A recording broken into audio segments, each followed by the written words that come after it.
안녕하십니까. 신동기 인문학 강좌 오늘은 6번째 시간 이제 서양 철학사입니다. 서양 철학사 하면 어떤 느낌이 어떠세요? 그렇죠. 좀 숨이 막혀오는 거 아닙니까? 저도 좀 숨이 막힙니다. 예. 근데 이제 제가 참고하는 책은 서양 철학사 참고하는 책은 버틀랜드 러셀이 쓴 서양 철학사입니다. 근데 버틀랜드 러셀이 이제 서양 철학사를 이제 썼는데 이제 그게 제일 많이 읽히는 책이죠. 근데 버틀랜드 러셀이 무슨 이야기를 했냐면은 그 베르그송 철학에 대해서 이야기하면서 자기도 어떤 내용은 잘 모르겠다.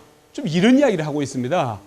그러니까 그 버틀랜드 러셀 정도로 대단한 그 철학자도 어떤 철학자가 주장 내용을 잘 이해를 못하겠다는 이야기예요. 아니면 이제 버틀랜드 러셀이 분석 철학이라는 걸 시작을 했습니다. 우리가 오늘 이제 간단하게 공부하겠지만 그 분석 철학이라는 걸 시작했는데 그 버틀랜드 러셀 밑에서 공부했던 사람이 누구냐면은 비트겐슈타인이라는 사람입니다. 근데 비트겐슈타인도 역시 이제 분석 철학인 거죠. 근데 비트겐슈타인은 무슨 이야기를 했냐면요. 알지 못하면은 침묵을 지켜라. 알지 못하는 일에 대해서는 이런 이야기를 하고 있습니다. 그러니까 그건 뭐냐면은 이 철학자들이 자기만이 아는 사실, 또 자기만이 이해할 수 있는 용어로 철학을 이야기하는 경우가 굉장히 많다는 이야기예요. 그리고 비트겐슈타인이 가만히 보니까 저도 모를 소리 엄청 한다는 이야기예요. 자기도 잘 모르는 것 같아. 근데 무조건 막, 그렇죠? 뜬구름 잡기식으로. 그런 내용들이 굉장히 많다는 이야기죠. 그래서 제가 이제 그런 이야기하면 여러분들이 그럴까 하고 하겠지만은 그 비트겐슈타인이라든지 버틀랜드 러셀 같은 사람이 그런 이야기를 하니까 믿으셔야 되겠죠? 그래서 여러분들이 서양 철학사 아니면 동양 철학사를 공부하다가 잘 이해가 안 가신다면은 여러분이나 또 제가 이제 부족한 부분이 있어서 그러기도 하겠지만은 사실 철학자들이 굉장히 애매모호하게 아니면 저도 모를 소리를 또 한 부분도 있다고 생각하면서 마음 편하게 이렇게 좀 마음 잡수시는 게 좀 좋지 않을까 생각을 합니다. 그 다음에 이제 혹시 이제 이 중에서 들으신 분 중에서 서양 철학을 전공한 분이 계실 수도 있어요. 그래서 제가 이제 오늘 그 서양 철학사 전체 틀을 잡는 내용을 이제 말씀을 드리는데 들으시면서 아쉽고 부족한 부분이 또 있을 수도 있습니다. 아니면 제가 잘못 또 이해하고 있는 부분이 있을 수도 있습니다. 이제 그런 부분은 혹시 쉬는 시간에 말씀해 주시면은 제가 또 이렇게 좀 이제 수정할 부분을 수정하고 또 보완할 부분은 보완하고 이렇게 하도록 하겠습니다. 그러면 먼저요, 이 서양 철학사 이제 전체 대강에 대해서 말씀드리도록 하겠습니다. 우리가 지금 목표는 뭐냐면 서양 철학사 전체 틀을 잡는 겁니다. 아시겠죠? 그러면 서양 철학사는 어떻게 되냐면요, 크게 세 구분으로 나누면 돼요. 그리스 로마 철학이 있고 중세 철학이 있고 근현대가 있습니다. 아시겠죠? 그래서 중세가 언제부터 언제까지냐, 이건 철학자들에 따라서 조금씩 다를 수가 있어요. 저는 중세를 언제부터 언제까지로 보냐면은 이 서로마가 망한 476년부터 동로마가 망한 1453년까지를 중세로 봅니다. 또 어떤 철학자들은 어떻게 중세를 보냐면요, 이 플라톤이 아카데미아를 설립을 했죠. 플라톤이 아카데미아를 385년, BC 385년인가 설립을 했습니다. 근데 그게 언제 문을 닫냐면요, AD 529년에 유스티니아누스 황제에 의해서 문을 닫습니다. 그래서 AD 529년에 유스티니아누스 황제에 의해서 플라톤은 아카데미아가 문을 닫은 그 시기부터 중세로 세는 사람들도 있습니다. 아시겠죠? 그래서 바로 서양 철학사는 가운데 이제 중세가 있는 거죠. 그럼 그 전에 뭐가 있습니까? 그리스 로마 철학이 있고 그 후로는 근현대 철학이 있습니다. 그래서 크게 세 뭉텅이로 나눠진다, 이렇게 생각하시면 되겠어요. 그 다음에 이제 그리스 로마 철학과 중세 철학을 연결해 주는 게 바로 뭐냐면은 신플라톤주의입니다. 아시겠죠? 이 문을 닫고 여는데 뭐 경첩이 있어야 되겠죠. 신플라톤주의. 그 다음에 이제 중세 철학과 근현대 철학을 연결해 주는 게 르네상스 시기 철학자들이라고 이렇게 생각하시면 되겠습니다. 아시겠죠? 이렇게 세 뭉텅이로 나눠지고, 그러면 그리스 로마 철학은 어떻게 나눠지냐면은 또 세 개로 나눠집니다. 첫 번째가 자연을 대상으로 해서 철학을 한 자연 철학자들. 두 번째가 바로 인간을 대상으로 한 인간을 대상으로 한 철학자들. 그렇죠? 그러니까 세 번째가 바로 헬레니즘 철학이 있습니다. 그래서 이 그리스 로마 철학은 자연 철학, 인간 철학, 헬레니즘 철학, 이 세 단계로 나눠진다. 그 다음에 이제 자연 철학에서 인간 철학으로 가는데 그냥 가지를 않고 그 가운데를 연결해 준 인물들이 있어요. 걔네들은 누구냐면 소피스트 애들입니다. 우리는 궤변론자라고만 이렇게 알고 있죠. 그렇죠?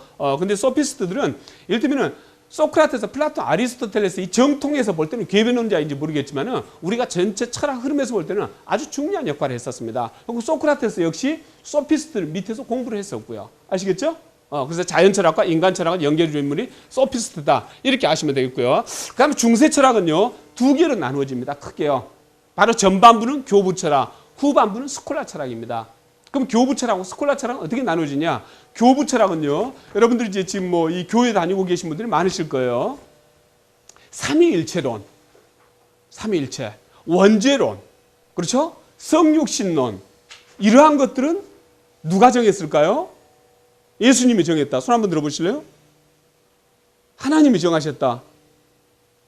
다 알고 계신 것 같아요. 교부들이 정한 거죠. 교부들이. 그렇죠? 특히 아우구스티누스가 큰 역할을 했던 거죠. 아우구스티누스가. 그래서 아우구스티누스의 어떤 그 삼위일체론이라든지, 그러니까 삼위일체에 관한 이제 그 저술이라든지, 그 성육신이라든지, 원죄론이라든지, 삼위일체 이런 아주 중요한 교리들이 언제 다 정해지냐면은 이 교부 철학 시대에 정해집니다. 그렇죠? 회의를 통해서 니케아 뭐 회의라든지 이런 회의를 통해서 거기에서 다 정해진 사항들이에요. 예수님이 정한 적 없습니다. 하나님이 정한 적 없고. 아시겠죠? 그래서 바로 교부 철학이라는 것은 그때 이제 그런 기독교 주요 교리들이 교통정리가 되는 시기. 이게 교부 철학이고. 그리고 이제 아우구스티누스가 가장 이제 큰 역할을 했는데 이때 주로 쓰인 철학이 뭐냐면은 바로 플라톤 철학이라는 이야기죠. 아시겠죠?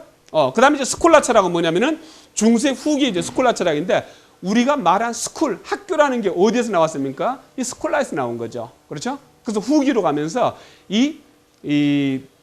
어디입니까? 수도원이라든지 아니면 교회 부설 학교라든지 이런 데를 중심으로 해가지고 기독교, 이 신학이 연구가 되면서 사람들한테 전파가 됩니다. 그때를 스콜라 철학이라고 합니다. 그래서 교부 철학 때는 주로 개인 중심으로 해가지고 연구가 진행이 됐던 거죠. 그렇죠? 신학에 대해서. 근데 스콜라 철학 때는 바로 스콜라, 그러니까 스쿨, 학교, 수도원이라든지 교회 부설, 학교 이런 데를 중심으로 해가지고 이 신학이 연구가 되면서 전달이 되는 거죠. 그리고 이때 이제 제일 대표적인 인물이 누구냐면 토마스 아퀴나스입니다. 근데 토마스 아퀴나스인데 이때 쓰였던 스콜라 철학 때 쓰였던 철학은 누구의 철학일까요? 아리스토텔레스 철학. 아시겠죠? 아리스토텔레스 철학. 그래서 교부 철학 때는 플라톤 철학이고 스콜라 철학 때는 아리스토텔레스 철학이 쓰였다. 그래서 우리가 지금 알고 있는 뭐 개신교든지 아니면 캐톨릭이든지 우리가 알고 있는 그런 교리들 있지 않습니까? 그런 교리들, 그러니까 신의 존재라든지 신의 위치를 설명하는데 어떤 철학들이 쓰였다? 플라톤 철학, 아리스토텔레스 철학. 아시겠죠? 그래서 우리가 중세를 뭐라고 한다?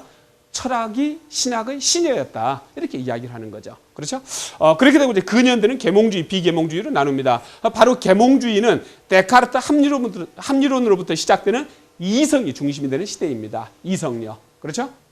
근데 이제 나중에 이제 루소가 나오면서 어떤 낭만주의가 시작되면서 루소, 또 쇼펜하우어, 니체 이렇게 가면서 그때부터는 이성이 중심이 되는 게 아니라 감정이라든지 충동이라든지 이런 게 중심이 되더라는 이야기죠. 그렇죠?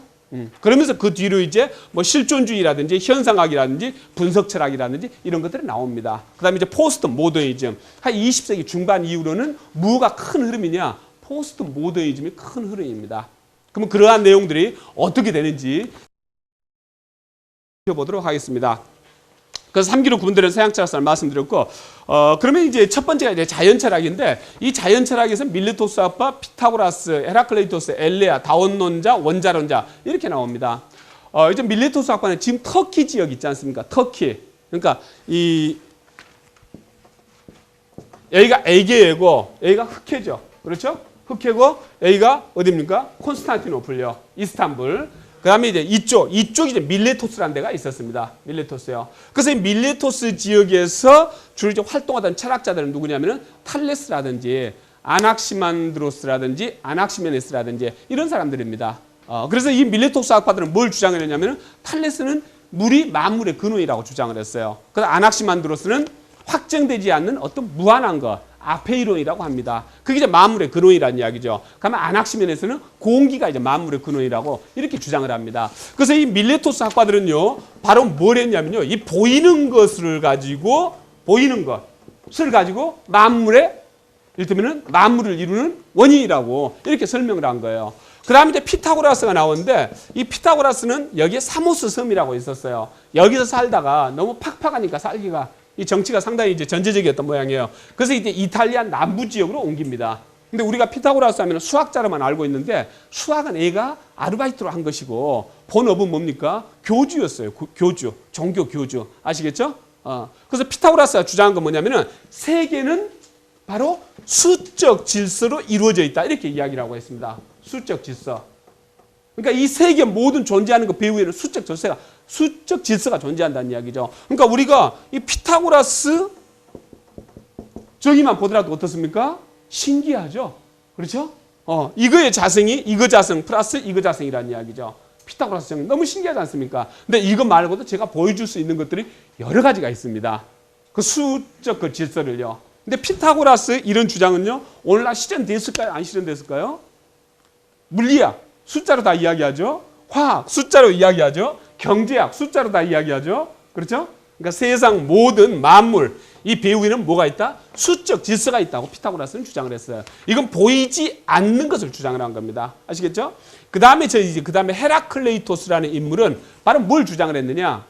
만물은 유전한다고 이야기를 했습니다. 판타레이. 만물은 다 항상 바뀐다. 만물 항상 변한다는 이야기예요. 그래서 우리가 같은 강물에 두 번 들어갈 수 없다. 이렇게 이야기를 하고 있습니다. 그래서 A는 변화를 이야기합니다. 그랬더니 이 엘레아파에 이 크세노파네스 또 뭐 파르메니데스 이런 애들이 있는데 이 엘레아파가 뭐라고 주장을 했냐면은 이 파르메니데스라는 사람은 뭐라고 주장을 했냐면은 헤라클레이토스는 네가 변한다는 것은 우리가 감각으로 느끼는 것만 변하는 것이지 우리 정신 속에 있는 것은 변하는 게 아니다고 주장을 합니다. 아시겠습니까? 헤라클레이토스가 주장하는 변화라는 것은 감각적인 사물들만 변하는 거지 우리 정신 속에 있는 것은 변하지 않는다는 이야기죠. 그렇죠? 그래서 변하지 않는 것을 주장을 하는 거죠. 그렇죠? 그래서 이 밀레토스 학파는 보이는 것을 주장을 했고 그 다음에 이 피타고라스는 보이지 않는 것을 주장을 했고 헤라클레이토스는 변화를 주장을 했고 엘레아파의 파르메니데스는 변하지 않는 것. 우리 정신 속에 있는 것은 변하지 않는다는 이야기죠. 이런 주장들을 합니다. 그렇죠? 그래서 이러한 것들이 모여지면서 나중에 플라톤에서 종합이 되면서 그 플라톤 철학에 영향을 주는 거죠. 어느 날 플라톤 철학이 튀어나오는 게 아니고요. 그렇죠? 특히 보이지 않는 것, 수적 질서, 그 다음에 변하지 않는 것 이런 개념들이 나중에 어디로 갈까요? 이 플라톤의 이데아 개념으로 가면서 이게 바로 신 개념으로 갑니다. 나중에 기독교에서 신을 설명할 때 제가 말씀드렸죠? 교부 철학에서 누구 철학을 썼다? 플라톤 철학을 썼다. 아시겠죠? 그러니까 스콜라 철학에서는 누구 철학을 썼다? 아리스토텔레스 철학을 썼다. 이렇게 됩니다. 그래서 이렇게 이제 자연 철학이 진행되는데 그 다음에 이제 다원론자들이 나오죠. 이 다원론자에서 대표적인 인물이 엠페도클레스입니다. 엠페도클레스. 그래서 엠페도클레스는 이 세상은 흙, 물, 불, 공기로 이루어져 있다고 이렇게 주장을 하는 거죠. 그렇죠? 근데 이제 돌톤의 원자설이 한 1800년 정도 돼가지고 나옵니다. 그러니까 1800년대까지 서양에서는 물, 불, 흙, 공기 네 가지 요소로 모든 것이 이루어졌다고 생각했던 게 뭡니까? 믿음이었어요. 뉴턴도 그렇게 생각했던 거죠. 그렇죠? 그래서 뉴턴이 이를테면 틈만 나면 뭐 했습니까? 중력 법칙이랑 발견하고 난 다음에 틈만 나면 연금술을 했어요. 연금술. 자, 이렇게 해보면 여기서 금이 나올 수 있겠다는 이야기죠. 그렇죠? 그러니까 뉴턴의 이 중력 법칙이 1666년에 발견이 됩니다. 돌턴이 그 뒤로부터 100년 뒤에 태어나요. 1766년에. 그러니까 뉴턴이 태어나고 난 뒤 한 130년 이상 지나고 난 다음에 돌톤의 원자설이 나오니까 그때까지 엠페도클레스가 이야기했던 세상은 흙, 물, 불, 공기로 이루어져 있다. 이게 그대로 진행돼 왔던 거죠. 그렇죠? 그 다음에가 이제 이 원자론자들이 나오는 거죠. 이 원자론은 이제 이 레우키포스라는 인물과 또 데모크리투스가 있는 거죠. 우리 데모크리투스를 알고 있죠. 그렇죠? 그래서 이제 이 밀레토스 학파부터 시작한 그 자연철학 전체를 이 레우키포스하고 데모크리투스가 종합을 하는 거죠. 그렇죠? 그러면서 뭐라고 주장을 합니까? 이 세상 모든 만물은 원자로 이루어져 있다. 탐. 그렇죠? 낫. 쪼개지지 않는 것. 쪼개지지 않는 어떤 걸로 이루어져 있다. 이렇게 이야기하는 거죠. 그러면서 이 사물들만 원자로 이루어져 있는 게 아니라 우리의 영혼도 정신도 원자로 이루어졌다. 이렇게 주장을 합니다. 그래서 데모크리토스 학파에서는 내가 이 종이를 볼 때 제 눈에서 원자가 나가는 거예요. 얘네들이 볼 때는요. 그다음에 이 종이에서는 에이돌라라는 게 나온다 그랬어요. 그래서 중간에 공기가 이를테면 매체로서 작용을 한다는 이야기예요. 그래서 우리가 이 종이를 볼 때 중간에 공기가 이렇게 그 어떤 그 매체로서 작용을 하기 때문에 어떤 혼란이 일어난다. 뭐 이런 주장들을 합니다. 그래서 심지어 우리가 보는 것 자체도 눈에서 원자가 튀어나간다고 이렇게 봤던 게 데모크리투스의 고대 원자론입니다. 아시겠죠? 그렇게 되면서 끝나고 그 다음에 이제 소피스트 이제 시대가 오는데 소피스트 시대는 이제 어떻게 해서 오게 되냐면요. 우리가 이제 BC 한 1100년, 1200년 무렵에 트로이 전쟁이 있었던 거죠. 그렇죠? 트로이 전쟁은 이 그리스 폴리스 국가들하고 그 다음에 이 트로이를 중심으로 한 이쪽 국가들하고 한판 크게 싸면서 이쪽이 이긴 거죠. 그 뒤로 큰 전쟁이 없다가 언제 이제 큰 전쟁이 있냐면은 이 아테네를 중심으로 한 그리스 폴리스 국가들하고 페르시아하고 싸우는 바로 페르시아 전쟁이 있는 거죠. 그렇죠? 3배, 영화 3배. 예, 거기에 나오는. 그래서 이게 BC 492년부터 BC 479년까지 진행이 됩니다. 13년간요. 그래서 이때 여기가 이겼어요. 근데 그때 리더를 했던 데가 어디냐면 아테네였습니다. 그래서 아테네가 이제 이 전쟁이 끝나고 난 다음에 델로스 동맹을 맺어가지고 앞으로 페르시아가 또 쳐들어올지 모르니까 그때를 대비해서 우리가 전투기도 사놓고 군함도 사놓고 탱크도 사놓고 이렇게 하자면서 돈을 모으는 거죠. 그러면서 아테네가 그 펀드를 관리를 하니까 어떻게 됩니까? 돈이 모이니까 사람도 다 모이고 이렇게 되는 거예요. 그러면서 이제 아테네 시민들이 부유해지는 거죠. 그러니까 뭔가 교양을 좀 갖추고 싶어. 그렇죠? 근데 이제 다른 쪽에서는 먹고 살기 힘드니까 다른 쪽 지식인들이 이 아테네로 찾아오는 거야. 얘네들이 누굽니까? 소피스트들이에요, 소피스트. 그러니까 여기 와서 이제 지식을 파는 거예요. 교양을 높이는데 거기에 도움을 주고, 예를 들면 그것을 이제 벌어 먹는 거죠. 근데 처음에는 이제 그렇게 하다가 나중에는 이 어떤 거 다른 사람들하고 이제 말싸움을 하는데 어떻게 하면 이길 수 있겠습니까? 그 소피스트들이 그때는 무조건 미친 척하고 뭐 이런 식으로 이제 가르치고 했던 거겠죠. 그 다음에 사람은요, 없어도 있어 보여야 되거든. 그래서 이미지 메이킹을 잘해야 돼. 이를테면 이런 것들을, 그렇죠? 진리를 가르친 게 아니라 이를테면은 어떤 그 왜곡시키고 하는 그런 궤변을 이제 가르치는 단계까지 갔던 모양이죠. 그래서 우리가 이제 궤변론자라고 하는데 바로 이제 이 페르시아 전쟁이 끝나고 난 다음 이 아테네가 시절 좋을 때 그때 와서 이제 활동을 했던 애들이 그 소피스트 애들입니다. 그래서 그 중에서 제일 대표적인 애가 누가 있냐면은 프로타고라스, 고르기아스, 트라시마코스, 이 세 명의 이름은 여러분들 알고 계셔야 돼요. 왜냐하면 항상 인구에 회자되는 이름이기 때문에. 그 프로타고라스는 뭐라고 했냐면은 인간은 만물의 척도라고 했습니다. 그래서 그 의미는 신이 만물의 척도가 아니라 인간이 만물의 척도다. 이제 그런 의미도 있겠고, 또 한 가지는 뭐가 있냐면은 인간이 만물의 척도라는 이야기는 인간에 따라서 관점이 다 다르지 않습니까? 그렇죠? 그래서 예를 들면 진리는 없다. 그런 의미로 해석할 수도 있어요. 그럼 고르기아스는 이제 무슨 이야기를 했냐면은 인간이 행복 추구를 하는 이기주의는 인간의 지상 과제다 그랬어요. 말이 조금 복잡하죠? 그러니까 누구나 행복 추구를 한다는 이야기예요. 자기 행복 추구, 그것 외에는 관심이 없다는 이야기예요, 사람들이요. 맞습니까? 틀립니까? 맞죠? 더 맞는 말 해볼까요? 트라시마코스는 뭐라고 했습니까? 아마 알고 계신 분들도 계시겠죠? 정의는 강자의 이익이다 그랬어요. 정의는 강자의 이익이다. 맞습니까? 안 맞습니까? 너무 맞죠? 21세기 자본주의 사회 우리가 살고 있는 때요. 그렇죠? 내가 힘이 있으면 어떻습니까? 남의 돈 1,000억을 손댔다고 할지라도 그냥 집행유예로 나올 수가 있어요. 그럼 내가 힘이 없으면 남의 돈 10만 원을 손댔다고 할지라도 들어가는 거죠. 그렇죠? 그래서 트라시마코스의 정의는 강자의 이익이다. 이것은 나중에 이제 마르크스가 뭐라고 합니까? 이 국가라는 것은 부르주아지의 일상사를 처리하는 위원회에 불과하다고 이야기를 합니다. 그렇죠? 도구로는 저 국가가. 그렇죠? 그런 이야기를 하는 거죠. 근데 실제 국가가 그렇게 하고 있다 할 것 같으면 그건 가장 반국가적인 행위죠. 그렇죠? 그래서 바로 트라시마코스의 그 정의는 강자의 이익이다. 이 말은 항상 회자가 되는 거죠. 그렇게 되고요. 그 다음에 이제 이 인간 철학이라고 합니다. 그래서 소크라테스는요, 이제 이를테면 소피스트들한테서 공부를 했던 거죠. 근데 보니까 저것은 이를테면 지식을 추구하는 참다운 행동이 아니더라는 이야기죠. 그 다음에 국가와 개인의 관계. 그때는 폴리스 국가들 아닙니까? 폴리스 국가들. 아테네가 몇 명 정도 됐습니까? 한 30만 명 정도 되는 거예요. 그러니까 아테네가 엄청 큰 도시였던 거죠. 근데 엄청 큰 도시 한 30만 명 정도 되는데 그 국가와 개인의 관계에 있어서 국가가 더 중요하다고 생각했던 게 이때 이를테면은 더 정당한, 더 적절한 사고방식이었어요. 근데 이제 뭐 소피스트들은 그런 생각이 전혀 없는 거죠. 궤변 만들어 놓는다는 이야기죠. 그래서 이제 이 소크라테스가 거기에 대해서 이제 큰 변화를 가지고 오는 거죠. 그래서 국가와 개인의 어떤 윤리적이고 도덕적인 관계를 설정을 하는 거죠. 그러면서 이 선한 행동을 하라. 그 다음에 국법을 따르라. 본인이 보여줬던 것이요. 악법도 법이다 하면서요. 그렇죠? 그래서 국가가 개인보다 더 우선되는 거죠. 이제 그러한 것들을 주장하고, 그 다음에 참다운 진리를 추구하면서, 참다운 지식을 추구하면서 그것을 그대로 실천에 옮기는 것까지 하는 게 뭐다? 진리를 추구하는 길이다. 그러니까 자기가 보여준 거죠. 그래서 소크라테스보다 이제 40년 늦게 태어난 이제 플라톤, 소크라테스 제자인 거죠. 그대로 따라가는 거죠. 그 다음에 이제 아리스토텔레스도 그대로 따라가는 거죠. 근데 여기서 이제 여러분들이 알고 계셔야 될 게 소크라테스, 플라톤은요 아테네 출신이에요. 근데 아리스토텔레스는 이 마케도니아 출신이야. 변방 출신이야. 바로 알렉산더 대왕이 살았던 마케도니아 출신입니다. 그렇죠? 그 나중에 어떤 위기 상황이 되니까 도망도 가고 하는 거죠. 아무튼 그렇게 됩니다. 그 다음에 이제 플라톤, 아리스토텔레스 철학에 대해서는 지난번에 이제 공부를 했기 때문에 나중에 이제 필요한 사항만 이제 말씀드리겠습니다. 그 다음에 이제 헬레니즘 철학으로 이렇게 갑니다. 우리가 헬레니즘 문화하면은 바로 어떻게 되냐면은 알렉산더 대왕이 BC 334년부터 BC 323년까지 12년간 원정을 하면서 이 북아프리카 다 집어먹고 이 동유럽 다 집어먹고 그 다음에 이 중동을 다 집어먹는 거죠. 그렇죠? 그러니까 그 전에는 조그만 폴리스 국가들이었어. 조그만 국가들. 거기서만 사람들 살았을 거 아닙니까?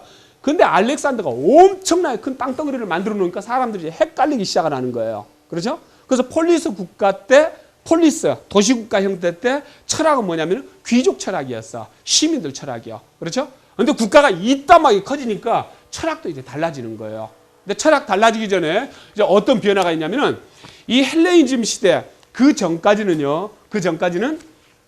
이를테면은 모든 학문이 이를테면 철학이라는 이름 하나로 대충 뭉뚱그려져 있었던 거예요. 그런데 이때부터 학문이 이제 분화되기 시작을 합니다. 그래서 우리가 유클리드 기하 지금도 학교에서 다루고 있죠. 그 유클리드가 이때 이 헬레니즘 시대 때 그때까지 존재했던 수학을 다 집대성을 합니다. 그 유클리드 기하학이야. 아시겠죠?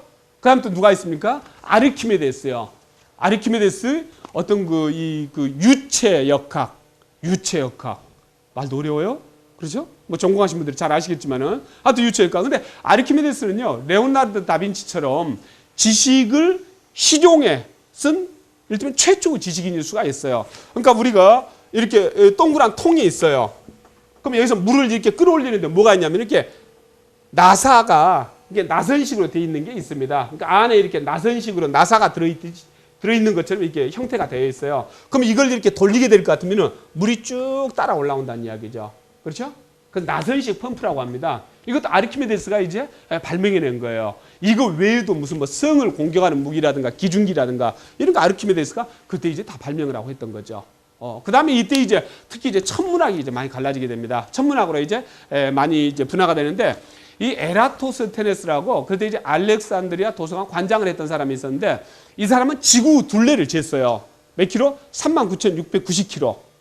그런데 지구 둘레가 실제로 이 남극과 북극을 통과하면서 실제 지구 둘레는 몇 킬로일까요? 49,000km. 1%도 안 틀린 거죠? 39,690. 그걸 어떻게 쟀느냐? 재는 방법이 있어요. 그렇게 쟀어요. 그 다음에 이제 이 사람 다음에 이제 히파르코스라는 사람이 있습니다. 히파르코스. 이제 천문학 나오면 조금 이제 복잡한데 이 히파르코스라는 사람은 뭐냐면은 뭐 주전 원인이 이심 원인이 세차 운동이니 아마 이쪽 이제 물리 공부하신 분들이 이제 알고 계시겠죠. 이제 그러한 개념들을 그러니까 그러한 내용들을 생각을 다 해놨습니다. 그러니까 주전 원인이 이심 원인이 세차 운동 그건 언제 필요하냐면요. 오랫동안 천동설이었지 않습니까? 지구는 멈춰 있고 태양이 움직인다고 이렇게 생각했지 않습니까? 그러면서 이 규칙을 잡아내기 위해서는 여러 가지 다른 장치들이 필요했어요. 그때 동원되는 게 뭐냐면 주전원, 이심원, 세차운동 이런 개념들입니다. 그래서 그런 개념들을 히파르코스라는 사람이 다 생각을 해내는 겁니다. 그러면서 그 히파르코스를 뒤를 따라오는 프톨레마이오스, 이 프톨레마이오스가 바로 이제 천동설을 주장을 하는 거죠. 히파르코스가 이제 연구해냈던 이 주전원, 이심원, 뭐 세차운동 이런 개념들을 가지고요. 그래서 그걸로 설명해보니까 맞아 진짜로. 그러니까 지구는 멈춰 있는 거야. 태양이 지구 주위를 도는 거야. 근데 그러한 이제 이런 보조 장치들을 가지고 설명하니까 이게 맞더란 이야기죠. 그렇죠? 언제까지요? 1543년까지. 1543년. 코페르니쿠스가 1543년에 죽었어요. 이전에 지동설을 자기가 찾아냈어. 근데 발표 안 했어. 왜? 본인이 성직자지 않습니까? 성직자. 죽는 수가 있잖아. 그래서 자기가 죽는 1543년 해에 딱 맞춰가지고 천체 운동에 관하여라는 책 펴냈고 나 죽으면 아무 상관없지롱 하면서 죽어버렸어. 아시겠죠? 그래서 이때까지 바로 프톨레마이오스의 천동설이 유지가 되는 거죠. 아시겠죠? 이제 그렇게 되고 그러면 이때 지동설을 주장하는 사람은 없었느냐? 그렇잖아요. 아리스타르코스라는 사람이 있어요. 아리스타르코스. 그 사람은 지동설을 주장을 했어요. 아니다. 지구가 태양 주위를 도는 거다. 그렇죠? 그러면서 뭐 예를 들면 해부학도 나오고 여러 가지 학문들이 나옵니다. 그렇게 나오면서 이제 헬레니즘 이제 철학자들이 나오니 그게 바로 에피쿠루스 학파, 견유학파, 스토아 학파 이제 이런 학파들이 나오는 거죠. 이거 우리가 학교 다닐 때 다 공부하셨죠? 근데 에피쿠루스 학파는 쾌락주의 이렇게 우리가 공부를 했지 않습니까? 근데 에피쿠루스 학파의 주장은 어디에 근거하냐면은 데모크리투스의 원자론에 입각해 있습니다. 원자론에 의하면은 죽는 것은 뭐냐면 원자가 흩어지는 거예요. 그렇죠? 그럼 사람이 태어난 것보다 원자가 합해지는 거예요. 그러면 원자론에 입각하면은 죽고 난 다음에는 아무것도 없어. 그렇죠? 죽고 난 다음에 지옥에 갈 거다. 그런 게 없어. 그러니까 죽고 난 다음에 무야. 그렇죠? 그럼 죽고 난 다음에 염려할 필요가 없는 거죠. 그다음에 원자론에 입각하면 신도 없는 거야. 그렇죠? 그래서 에피쿠루스 학파는 바로 그 원자론에 입각해서 그러면 어떻게 하는 게 가장 잘 사는 거냐면은 지금 살아있을 때 잘 사는 게 제일 잘 사는 거다. 그럼 지금 살아있을 때 어떻게 사는 게 가장 잘 사는 거냐? 막 육체적 쾌락, 물질적 쾌락 그게 아니더란 이야기죠. 왜냐하면 육체적 쾌락, 물질적 쾌락을 얻기 위해서는 거기에 대한 반대급부로 내가 내놔야 할 것이 너무 많더란 이야기야. 그렇죠? 그걸 얻기 위해서 얼마나 많은 고생을 해야 되겠어요. 그래서 그게 아니고 어떤 육체적 고통이 없는 평안한 상태에서 소박하게 이렇게 좀 생활하면서 좋은 친구하고 좋은 우정의 대화를 나누면서 사는 거 그게 제일 잘 사는 거더란 이야기죠. 그렇죠? 그래서 그걸 뭐라고 하냐면은 정신적 쾌락이라고 합니다. 아타락시아라고 하는 거죠. 아시겠죠? 그래서 에피쿠루스 학파가 바로 정신적 쾌락. 그러니까 저도 그렇게 살고 싶어. 저도. 아마 여러분들도 그런 삶을 원하시는 분들이 많을 거예요. 어떤 삶을? 에피쿠루스 학파적인 삶을. 그렇죠? 그 다음에 이제 견유학파는 뭐냐면은 이 개견자지 않습니까? 개처럼 사는 거야, 개처럼. 그렇죠? 어떻게? 물질적인 욕구 다 버리고. 그래서 견유학파가 주장하는 내용은 뭐냐? 우리가 필요한 부분을 줄이면 줄일수록 신에 가까운 자유를 누릴 수 있다고 하는 거예요. 그렇죠? 우리가 필요한 부분을 줄여. 물질적인 부분을 줄여. 명예욕을 줄여. 그럼 어떻습니까? 신에 가까운 자유를 누릴 수가 있다. 이게 견유학파입니다. 그래서 견유학파에서는 문화라든지 어떤 예술이라든지 그리고 다 의미가 없어. 필요를 최대한으로 줄이는 게 뭐다? 신에 가까운 자유를 얻는 길이다. 그것도 맞는 말이죠. 그렇죠?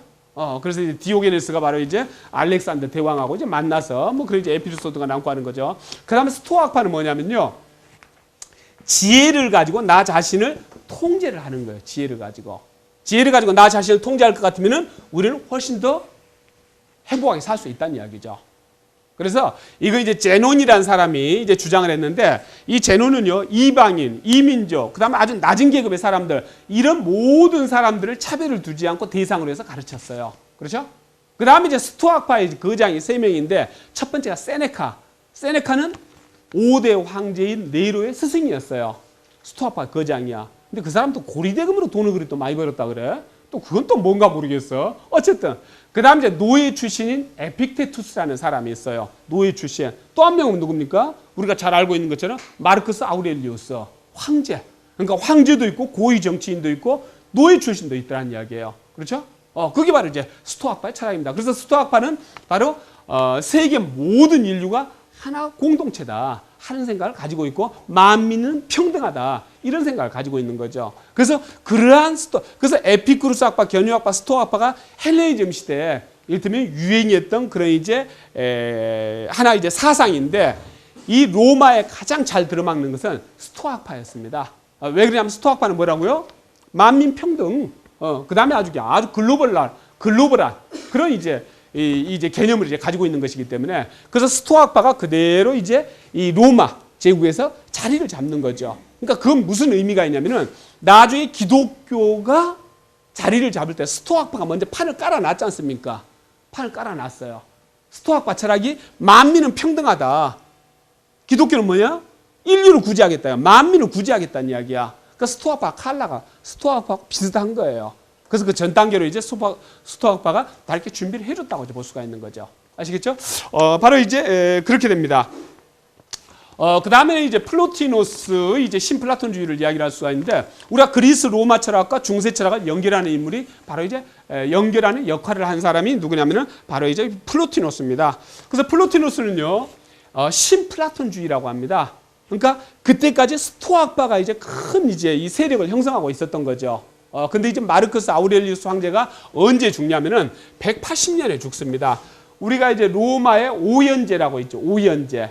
이 다섯 명의 황제가 제일 현명한 황제가 다스리던 시대가 84년부터 180년까지 아마 이제 이렇게 될 거예요. 근데 마지막 이제 황제가 이제 마르크스 아우렐리우스예요. 그래서 180년 죽으면서 이때부터 로마가 이제 기울기 시작을 합니다. 이때부터 로마가 어쨌든 그래서 마르크스 아우렐리우스 황제가 죽고 난 다음에 이제 스토아 학파가 이제 이 좀 찌그러들면서 그때 다시 이제 플라톤주의가 다시 이제 나오는 거죠. 그래서 플로티노스라는 사람은 이제 여러분들 플로티노스 이름을 꼭 이제 알고 계셔야 돼요. 이 엔네아데스라는 책을 썼습니다. 엔네아데스. 근데 이 책이 큰 역할을 하는 거죠. 그 다음에 이 사람이 뭘 주장을 했냐면은 유출설을 주장을 했어요. 유출설. 유출설은 뭐냐면은 일자가 있다는 이야기죠. 그러니까 일자 이렇게 나와요. 우리가 철학 책을 보면은 이 일자가 영어로는 뭐냐면 D1. 뒷다 이렇게 해놨어요. 일자.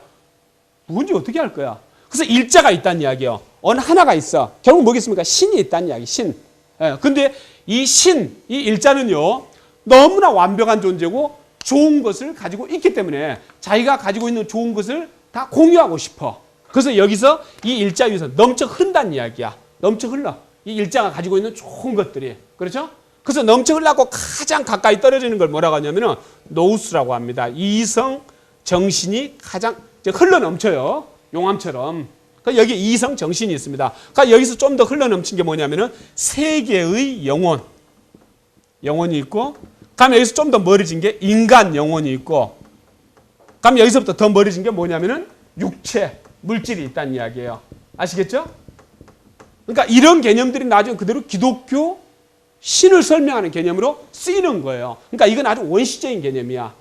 그러니까 다시 말씀드리면 일자가 있어. 이 일자는 좋은 것으로 충만되어 있는 존재야. 그러니까 좋은 것으로 충만되어 있기 때문에 그걸 막 넘쳐가지고 공유를 하고 싶어. 그러면서 여기서 막 용암처럼 넘쳐 흐르는 거야. 그래서 가장 가까운 데 떨어진 게 뭐야? 이성, 정신, 노우스. 그러니까 좀 더 멀리 떨어진 게 뭐야? 세계의 영혼. 그 다음 떨어진 게 인간의 영혼. 맨 끝에가 이 육체라든지 물질이라는 이야기야. 그래서 육체, 물질이 어떻게 되다? 신으로부터 가장 멀리 떨어져 있는 것이야 가지고 가장 못된 것이야. 나쁜 것이야. 그렇죠? 그래서 어떻게 합니까? 육체한테 고통을 막 가하는 거지. 그렇죠? 그러니까 물질은 악의 근원이고 이런 식으로 되는 거죠. 그래서 우리가 이 신의 구원을 받기 위해서는 올바른 사유를 하면서 도덕적이고 뭐 지적인 좋은 행동을 할 것 같으면 다시 일로 합치를 할 수 있다는 이야기지. 신에 가까워질 수 있다는 이야기지. 아시겠죠? 그게 뭡니까? 일단 구원 사상인 거죠. 이렇게 됩니다. 그 다음에 이제 이 플로티노스가 쓴 책이 이제 엔네아데스인데, 이 엔네아데스는 누구한테 영향을 주냐면은 이제 아우구스티누스한테 이렇게 영향을 이제 주게 됩니다. 먼저 이제 그 전에 이제 그래서 기독교가 이제 로마에서 313년에 콘스탄티누스 황제에 의해서 공인이 되는 거죠. 그러니까 392년에 테오도시우스 황제에 의해서 국교로 정해집니다. 이제 그렇게 발전하는데 그냥 손쉽게 이렇게 발전해 온 건 아니에요. 여러 가지 이단들과 싸워야죠. 교리 만들어야죠. 뭐 시스템 만들어야죠. 할 일이 한두 개가 아니었던 거죠. 그래서 결국 기독교의 역사를 볼 것 같으면 여러 가지 시스템을 만들면서 또 하나 뭡니까? 가지치기의 역사예요. 가지치기. 다 뭘까요? 가지가 이게 뭐다? 이단들 제거하는 거. 그렇죠? 그래서 우리가 이제 이 책을 읽다 보면은 그노시스파라고 많이 나옵니다. 그 영지주의라고 하는 거예요. 영지주의. 근데 그노시스파는 뭘 주장을 하냐면은 이알다바오스라는 신이 있어요. 이알다바오스. 이름도 어렵죠? 이알다바오스. 에나지 열등한 신이에요. 이 열등한 신인데 뭐냐면은 이 이알다바오스라는 열등한 신이 이를테면은 감각의 세계를 창조했다는 이야기예요. 쉽게 말해서 뭐냐면 우리가 살고 있는 지구 있지 않습니까? 이건 이알다바오스라는 열등한 신이 만들었다는 이야기야. 그럼 그 이야기 뭡니까? 여호와를 이야기하는 거죠. 그렇죠?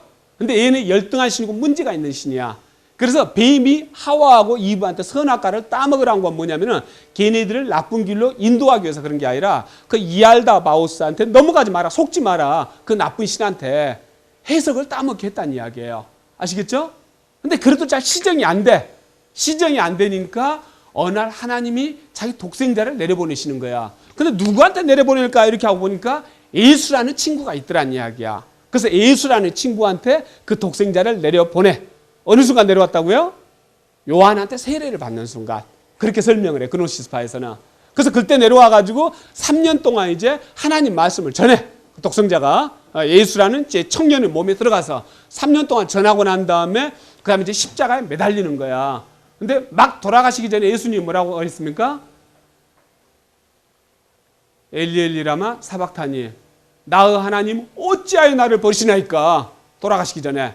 그러니까 그게 뭐냐면은 그 예수의 몸에서, 청년인 예수의 몸에서 이 독생자가 빠져나갔다 이거야. 그 순간에.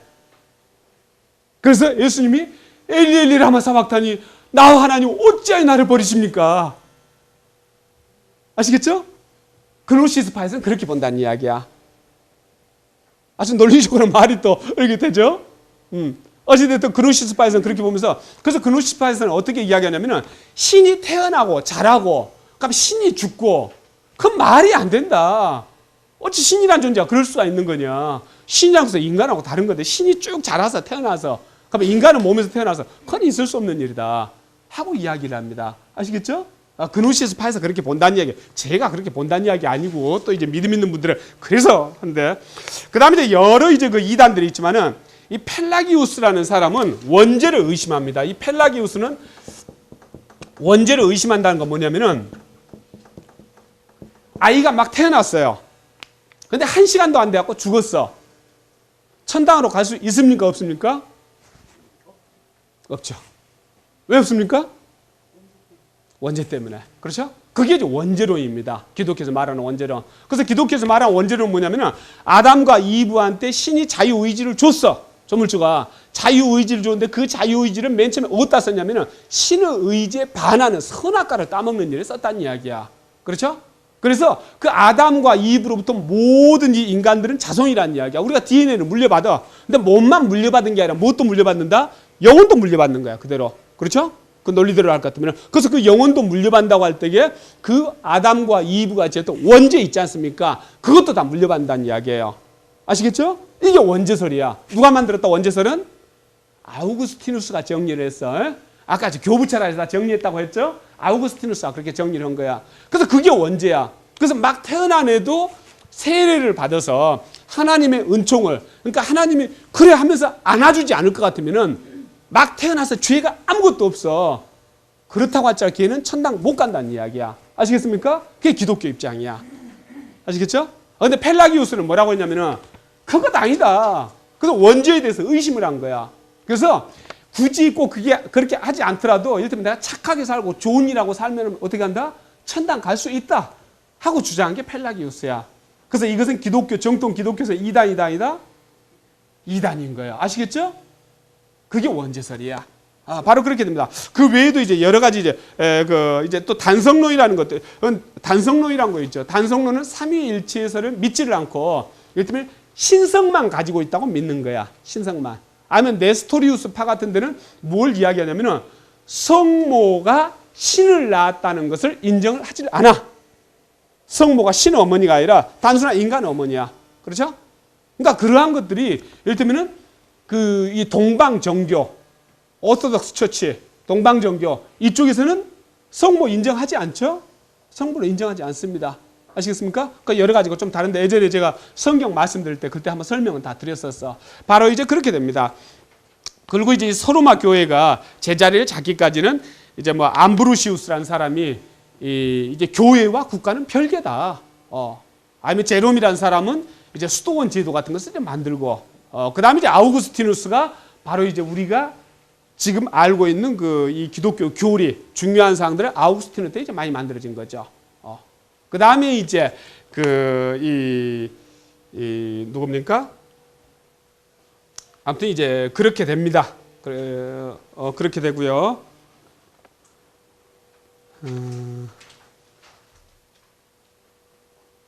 그렇게 되고, 그 다음에 이제 중세 철학으로 넘어가도록 하겠습니다.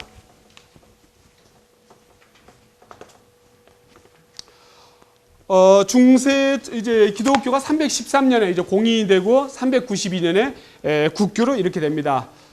그렇지만 이제 이 기독교가 아직 그때까지도 이를테면은 뭐 교리라든지 아니면 그 의식이라든지 이런 것들이 제대로 정리가 되지 않은 상태였어요. 그다음에 이제 신앙과 이성을 어떻게 교통정리할 것인지 이런 것도 문제였고, 또 교회와 국가 관계를 어떻게 교통정리할 것인지 이런 것도 문제였고, 많은 숙제가 이제 있었던 거죠. 그렇죠? 이제 그러한 숙제들을 그때 이제 교부들이 다 이제 하나하나 숙제를 해가면서 주로 이제 그 교리를 만들 때는 플라톤 철학을 많이 이렇게 이용을 했던 거죠.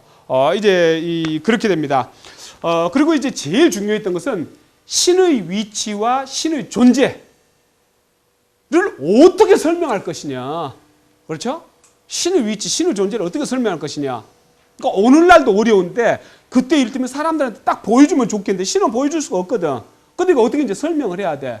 너무 어려운 거죠. 그렇죠? 그래서 바로 이제 이 교부 철학자들은 플라톤 철학을 가지고 와가지고 설명을 하는 거죠. 그래서 플라톤 철학 이제 우리가 지난번에 이제 공부를 했죠. 공부를 했는데 다시 한번 이 하나만 이제 복습을 해보면은 이데아라는 게 있어요. 이데아. 형상이라고도 하는 거죠. 여러분들이 저보고 신동기라고 해. 그렇죠? 근데 제 10년 전 사진을 보고 신동기라고 하는 거라. 앞으로 10년 뒤, 20년 뒤 길거리 만나가지고 오! 신 교수님. 그렇죠? 하는 거라. 근데 제 모습이 10년 전하고 지금하고 같습니까? 20년 뒤하고 같습니까? 다르거든. 그렇죠? 근데 여러분들이 저를 신동기라고 10년 전 사진을 보면서 신동기라고 하고 20년 뒤에도 신동기라고 하는 것은 뭡니까? 신동기라는 원판이 존재한다는 이야기야. 그렇죠? 신동기라는 원판이. 그래서 그걸 보고 뭐라고 합니까? 이데아라고 하는 거죠. 형상이라고 하는 거죠. 그래서 이 원판은 변하지 않는다는 이야기야. 원판은. A는 계속 변하고 있어요. 지금 이 순간도 계속 변해. 세포가 죽고 살고. 그렇죠? 계속 변하고 있는 거예요. 이걸 이제 이데아라고 하는 겁니다. 이걸 이데아라고 하는데 이 플라톤의 이 이데아가 신을 설명하는 개념으로 이제 이용이 되는 거죠. 아시겠죠? 바로 이제 그렇게 되고 그 다음에 이제 아리스토텔레스는 이 똑같이 형상이란 말을 쓰는데 이게 마커야. 이 마커는 플라스틱으로 돼 있어. 이걸 뭐라고 합니까? 진료라 그래. 진료. 플라스틱, 물, 뭐 이런 쇠 이런 걸로 돼 있다고 해요. 진료라 그래. 그리고 마커는 어디에 씁니까? 글씨를 쓰는 데 씁니다. 그게 형상이야. 그렇죠? 그러면 이 모습도 형상이야. 아시겠죠? 그럼 다른 말로 예를 드는 게 더 좋겠네요. 이제 제가 한번 예를 들었지만은 이 세멘트하고 그러니까 세멘트로 벽돌을 찍었어. 그러면 세멘트는 진료고 벽돌은 형상이야. 벽돌로 담을 쌓았어. 그럼 벽돌은 진료고 담은 형상이야. 담을 이렇게 쌓아가지고 집을 만들었어. 그 집은 형상이고 이건 진료야. 아시겠죠? 그래서 진료가 형상. 그래서 형상이란 건 뭐냐면은 이 진료로 만들어진 것 또는 그 용도 또 본질 이런 것을 형상이라고 합니다. 그렇죠? 이 아리스토텔레스에 있어서는 그래서 아리스토텔레스에 있어서는 이 형상과 진료는 항상 붙어 다녀. 아시겠죠? 아니면 배가 이렇게 떠가고 있어. 배가 물 위에서. 이 배 자체는 뭡니까? 진료. 배가 뜨는 이치. 이것은 형상이라고 볼 수도 있는 거야. 약간 헷갈리기도 하죠? 근데 이거 제가 이제 뭐하고 말씀드리려고 하는 거냐면은 이 동양에서 우주론, 이 모든 만물은 무엇로 생겼느냐? 동양에서는 리와 기로 이루어져 있다고 이렇게 이야기해. 리와 기로. 아시겠죠? 배가 있어. 이 배가 뭐다? 형이 하, 눈에 보이는 거? 이게 기다. 배가 뜨는 원리, 배가 하는 역할은 뭐다? 이게 리다. 이렇게 보는 거예요. 아시겠죠? 그래서 이율곡은 주기론을 주장을 해. 주기론. 이율곡은. 주기론은 뭐냐면은 이 배가 기죠. 배가 뜨는 이치는 리죠. 이 배가 뜨는 이치는 배에 항상 붙어 다닌다는 이야기야. 아시겠습니까? 이게 주리론이야. 주기론. 그래서 이건 뭐라고 하냐면은 이 기가 먼저 있고 그 다음에 리 맞나? 통과. 아무튼 이렇게 리죠. 그 다음에 뭐라고 하냐면은 승지 이렇게 합니다. 아시겠죠? 그러니까 배가 먼저 있고 리는 이 배에 타고 있다는 이야기야. 아시겠죠? 그리고 여기서 리는 이 배하고 떨어질 수가 없어. 망치로 못을 박는다. 못을 박는 거. 이거 리죠. 망치는 뭡니까? 기야. 리하고 기하고 붙어 있는 거죠. 그렇죠? 이게 이율곡 입장이야. 이게 주기론이야. 그래서 이걸 보고 뭐라고 하냐. 이건 항상 붙어 있다 해가지고 리기 그 다음에는 겸자를 이거 쓰든가. 아무튼 리기 겸발설 그래. 리기 겸발설. 그러니까 리와 기가 함께 항상 붙어 다닌다. 이렇게 생각하시면 돼. 아시겠죠? 근데 퇴계 이황은 뭐라고 이야기를 하냐면은 퇴계 이황은 리와 기로 이루어졌다는 것은 다 공감을 해. 지금 이해 가시죠? 근데 퇴계 이황은 뭐라고 하냐면은 배가 있기 전에도 배가 뜨는 이치는 존재했었다고 이야기를 해. 아시겠죠? 그래서 그 이치에 따라서 배를 만들었다. 그 말이 되냐 안 되냐? 그것도 말 되잖아요. 그래서 여기서는 뭐라고 하냐면은 리, 기, 발, 이, 이, 승, 지 도 있고 뭐도 있냐면은 리가 먼저 출발한다 이거야. 리, 발, 이, 기, 수, 지. 기가 리를 따라간다. 아시겠습니까? 그래서 이걸 뭐라고 하냐면 리기 호발설이라 그래. 리기 호발설. 리가 앞서기도 하고 기가 앞서기도 한다. 아시겠습니까? 희망 인문학에 묻다 1인당 100권씩 사시라고 해서 샀어 안 샀어요? 아시겠습니까? 그거 다 읽어보셔. 그거 잘 나와 있어. 그건 아주 중요한 것이에요. 동양 철학에 있어서 굉장히 핵심이고, 그리고 저 정도, 그 정도는 논리적으로 설명해 놓은 내용은 찾으실 수가 없을 거예요. 그래서 그거 읽어보시면 알겠어. 그래서 이율곡은 바로 주리론이라고 하는 거야. 아시겠죠? 양쪽 다 말 맞죠? 근데 이 주리론이 누구하고 비슷하냐면은 플라톤하고 비슷한 거야. 리가 따로 존재한다 그랬어. 배 뜨는 이치. 왜 꼭 배에 붙어 있어야 되느냐. 그렇죠? 아시겠죠? 그 다음에 이 주기론은 누구하고 비슷하냐면 아리스토텔레스하고 비슷해. 이해 안 가시면 손 한번 들어보세요. 쪽팔리니까. 이해 대체적으로 가시죠? 대답이. 그래서 여러분들 그 희망 인문학입니다. 고책 아직 안 보셨으면 주말에 다 읽고 오셔야 돼. 아시겠습니까? 그거라도 읽고 오셔야지 이 아이가 훨씬 나. 그래서 이 플라톤하고 이 아리스토텔레스 철학을 설명하고 이거 하는데 더 이해하기 쉬운 게 주기론, 주리론으로 접근하는 게 훨씬 더 이해하기가 쉽습니다. 그리고 나중에 그 이제 보편자 논쟁이 또 있어요. 보편자 논쟁. 이게 이 중세시대 때 아주 유명한 논쟁이었어. 여기까지 설명을 하고 지나가죠. 이 보편자 논쟁이란 건 뭐냐면은 이 보편자라는 것이 실제로 존재한다. 리얼리즘. 아시겠습니까?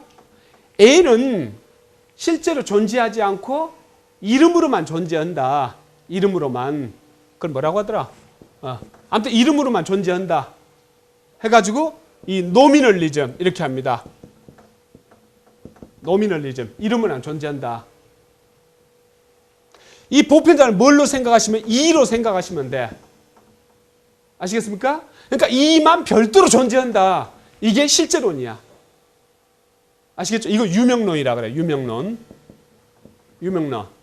그거는 이름만 존재하지 실제로 존재하지 않는다. 어디 존재하느냐. 아시겠죠? 그게 뭡니까? 노미널리즘이야. 이게 뭐하고 비슷합니까? 주기론. 아시겠죠? 주기론. 이건 뭐하고 비슷합니까? 주리론. 그러니까 이 우리나라에서는 율곡과 퇴계가 15세기, 16세기 그때 이거 가지고 대격돌을 붙은 거야. 대격돌을. 맨 처음에 퇴계하고 기대승이하고 붙었지. 그럼 율곡이 이어서 이제 같이 붙은 거야. 주기론, 주리론으로. 근데 서양에서도 바로 중세 때 이 보편자 논쟁. 그래서 여러분들 보편자 논쟁이란 말 이렇게 나올 것 같으면 굉장히 헷갈릴 건데 이걸 주리론, 주기론으로 이해하면 굉장히 쉽죠. 아시겠습니까? 그리고 곧 이것은 뭐다?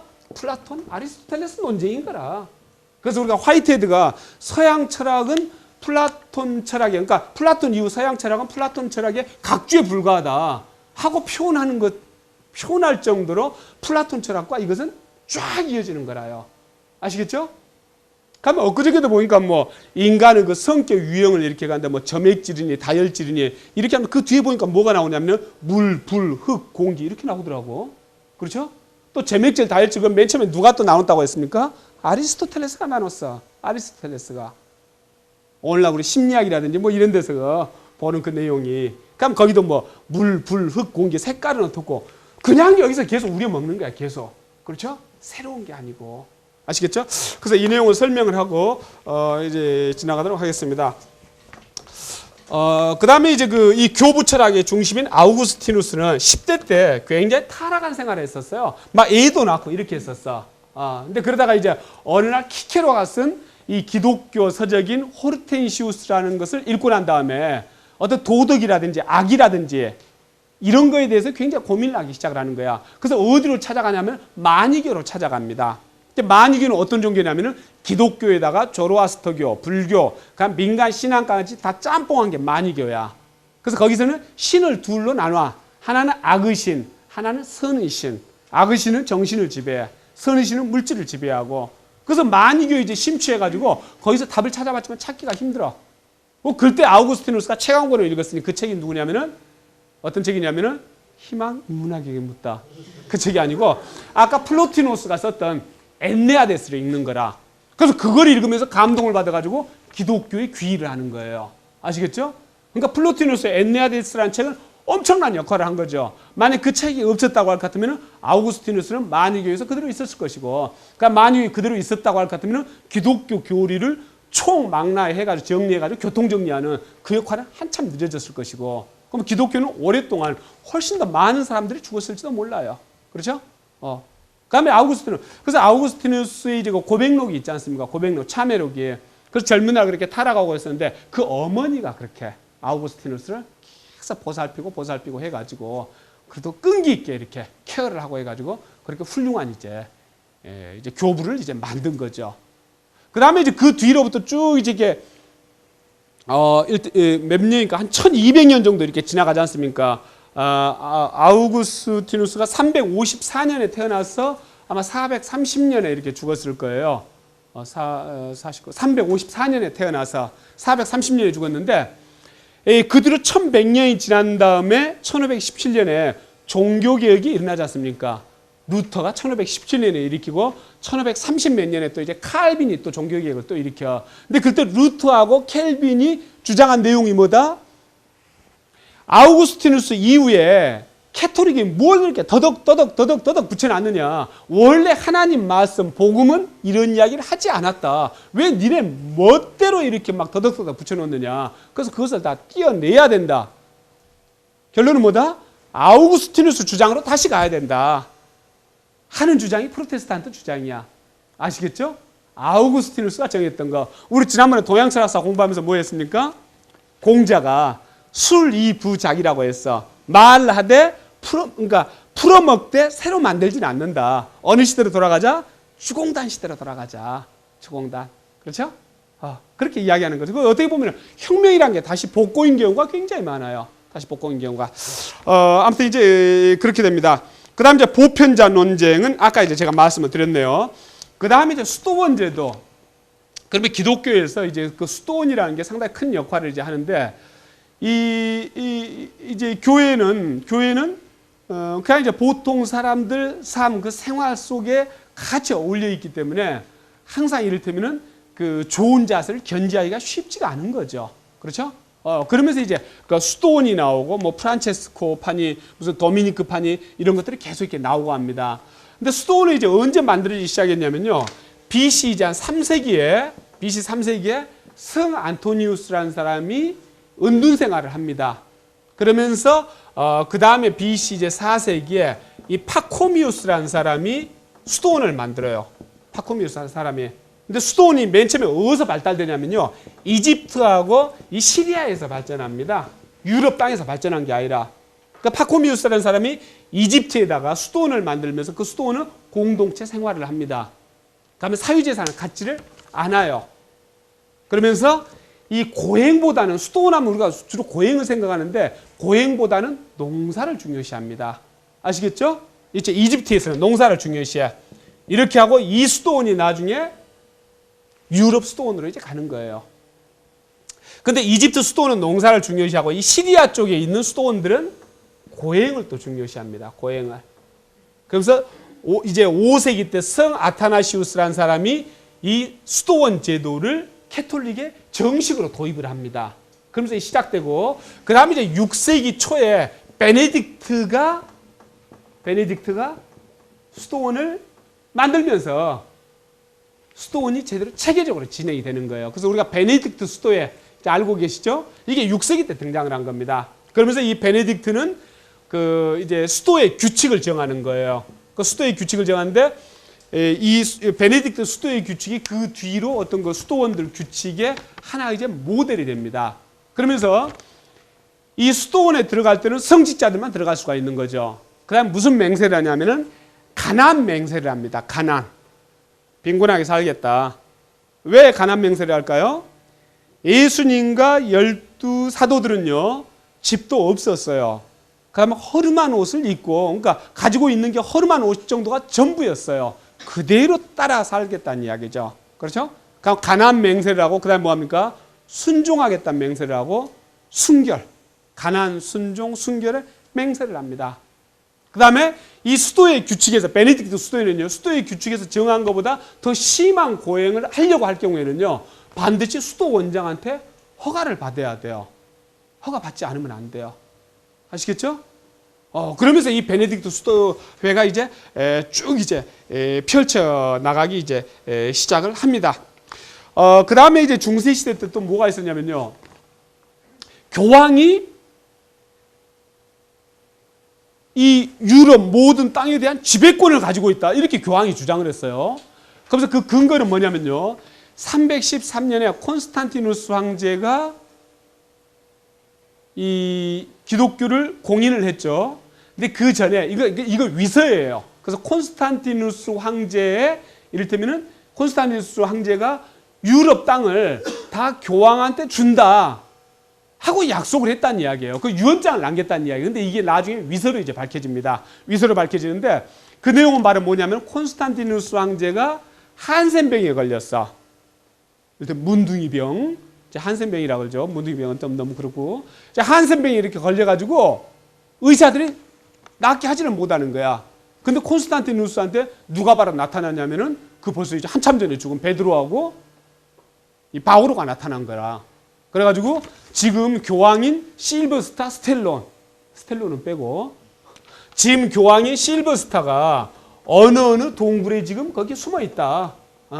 그러니까 그 실버스타한테 찾아가가지고 낫게 해달라고 해라. 그럼 낫게 해줄 것이다. 그래서 콘스탄티누스 황제가 얘한테 찾아가가지고 부탁을 하니까 얘가 기도를 해가지고 세례도 주고 기도를 해가지고 하늘에서 손이 내려와가지고 그 콘스탄티누스 황제의 그 부분을 다 이렇게 만지니까 그 한센병이 다 나왔어. 그래서 그 뒤로 어떻게 합니까? 콘스탄티누스 황제가 로마는 물론이고 이 유럽 전체 땅을 교황한테 준다 하는 약정서를 써줬다는 이야기야. 그리고 그 약정서가 한동안 또 몇백 년 동안 또 이 캐토릭에서 이게 약정서다 가지고 있었어. 그러면서 이제 이 교황들이 이 유럽 땅 전체에 대해서 우리가 지배권이 있다. 그게 바로 이제 그 유명한 이 콘스탄티누스 황제 증여입니다. 나머지는 한 10분 쉬고 진행하도록 하겠습니다. 그러면 이어서 서양 철학사 계속 말씀을 드리도록 하겠습니다. 스콜라 철학 시대 때 이제 뭐가 등장하냐면요, 이 종교재판소가 등장을 합니다. 종교재판소. 그래서 아까 이 중세 철학은 전반기가 교부 철학, 후반기가 스콜라 철학이라고 했습니다. 그래서 전반기 교부 철학에는 아우구스티누스가 큰 역할을 하는 거죠. 그렇죠? 그 주로 이제 플라톤 철학이 이용이 됩니다. 근데 후기 스콜라 철학에서는 그래서 아리스토텔레스 철학은요, 사실 헬레이즘 시대를 전후로 해가지고 이 유럽에서 실종이 됐었어요. 아리스토텔레스 철학이. 그래서 그게 어디 가서 보존되고 있었냐면은 아랍 세계에 가서 보존이 되고 있었거든요. 그러다가 1096년부터 1270년까지 8차례에 걸쳐가지고 십자군 전쟁이 있습니다. 그래서 그때 다시 역수입이 되는 거예요. 아시겠죠? 근데 아리스토텔레스 철학뿐만이 아니라 아까 프톨레마이오스의 알마게스트, 아까 프톨레마이오스는 뭡니까? 이 천동설을 다 이제 그 종합했던 사람, 이게 프톨레마이오스예요. 나중에 우리가 자연과학사에서 다시 또 공부를 하게 됩니다. 그래서 프톨레마이오스가 쓴 게 바로 이제 그 천동설, 이 천체 운행에 관해서 쓴 건데, 그 책이 이 아랍권으로 넘어갔고 유럽에서는 또 실종돼 있었어요. 근데 나중에 이제 아랍권에서 그걸 알마게스트라는 이름으로 뭐 위대한 책 뭐 이 정도 의미입니다. 그런 그 이름으로 이제 번역을 했었어요. 그리고 그게 다시 십자군 전쟁 때 다시 역수입이 되는 거죠. 아시겠죠? 아무튼 그렇게 됩니다. 그래서 아리스토텔레스 철학이 다시 역습이 됐는데 그걸 가만히 봐보니까 아주 논리적인 거거든요. 그렇죠? 플라톤은 뭡니까? 비경험적인가? 비경험적. 플라톤은 이데아, 형상 어디 있어? 모르겠어. 그거 증명한 적이 없어, 플라톤은. 그렇죠? 따로 원판이 있다. 이건 다 뭐야? 가짜들. 다 가짜들. 원판이 따로 있어. 그렇죠? 이게 플라톤의 주장이야. 근데 아리스토텔레스는 그렇게 주장 안 했거든. 아리스토텔레스는 어떻게 한다고 했습니까? 형상하고 이 진료는 항상 붙어 있다 그랬어. 그러니까 똑같이 형상이란 말 쓰지만은 같은 형상이 아닌기라. 그렇죠? 근데 아리스토텔레스가 그럴 수 있었던 건 뭐냐면은 아리스토텔레스 아버지가 궁정 의사였지 않습니까? 알렉산더 대왕 할아버지의 주치의였어, 주치의. 그러니까 그 밑에서 이제 보고 배운 게 뭡니까? 어떤 자연과학적인 그런 것들 아니겠습니까? 그렇죠?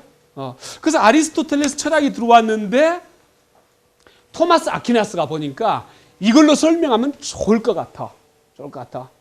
그래서 토마스 아퀴나스는 신학대전을 쓰면서 아리스토텔레스 철학을 많이 인용을 하는 거죠. 그렇죠? 그래서 스콜라 철학의 가장 대표적인 인물은 누구다? 토마스 아퀴나스인 거죠. 그래서 신학대전 앞에서 두세 번째 페이지 볼 것 같으면 뭐가 나오냐면은 이 신이 존재해요. 신이 존재하는데 5가지로 증명을 해. 부동의 원동자. 2번 제1원인. 그 3번은 뭐냐면 이제 완전한 존재. 뭐 하나가 더 있는데 완전한 존재. 4번은 최고지성. 또 하나가 뭐 있어요? 이런 식으로 이야기를 하는 겁니다. 부동 원동자. 어떤 것이 움직여요. 움직여. 그러면 이것을 움직이게 하는 게 있을 거 아니겠습니까? 그렇죠? 자기는 움직이지 않으면서 우주가 지금 움직여. 태양이 움직여. 지구가 움직여. 다 움직이고 있어. 이거 움직이게 한 누가 있을 거라 이거야. 그걸 보고 영어로는 unmoved mover. 자기는 움직이지 않으면서 다른 것을 움직이게 하는 게 있다는 이야기죠. 그렇죠? 그게 신이라는 이야기죠. 제1원인은 뭡니까? 이게 흔들려. 왜 흔들립니까? 제가 때렸어. 그렇죠? 그러면 이 흔들린 거의 원인은 제가 때리는 거야. 그럼 또 저의 또 원인이 있을 거 아닌가? 그렇죠? 우리 어머님이겠죠? 아버지하고. 그렇죠? 사랑을 해서 나를 낳으셨어. 아니면 또 그 위에 또 원인이 있을 거란 말이야. 그래서 이 모든 현상들, 모든 결과들은 원인이 있을 거 아닙니까? 그 원인을 찾아서 또 그 원인을 찾아서 여러분이 어떻게 존재한다고요? 아버지, 어머니, 할아버지, 할머니 계속 찾아가. 그럼 더 이상 거슬러 올라가지 않는 어떤 원인이 있을 거 아니겠습니까? 있다 없다? 있을 거 아니겠어요. 그걸 보고 뭐라고 한다? 제1원인. 그렇죠? 우리는 불완전한 존재들이라고 생각해. 그럼 뭔가 그 불완전한 존재를 우리가 지기 위해서는 완전한 존재가 있어야지 이게 불완전한 존재라고 이야기할 수 있는 거 아닙니까? 아시겠습니까? 완전한 존재. 그러니까 최고지성. 별이 돌아가, 달이 돌아가, 태양이 돌아가, 지구가 돌아가. 그러면서 안 부닥쳐. 안 부닥쳐. 그렇죠? 너무 신기하지 않습니까? 중력이고 뭐고 이런 거 떠났어. 너무 신기한 거예요. 그렇죠? 그러니까 이 우주가 복잡하게 돌아가고 있는데 이 복잡한 우주의 운행을 컴퓨터보다 훨씬 더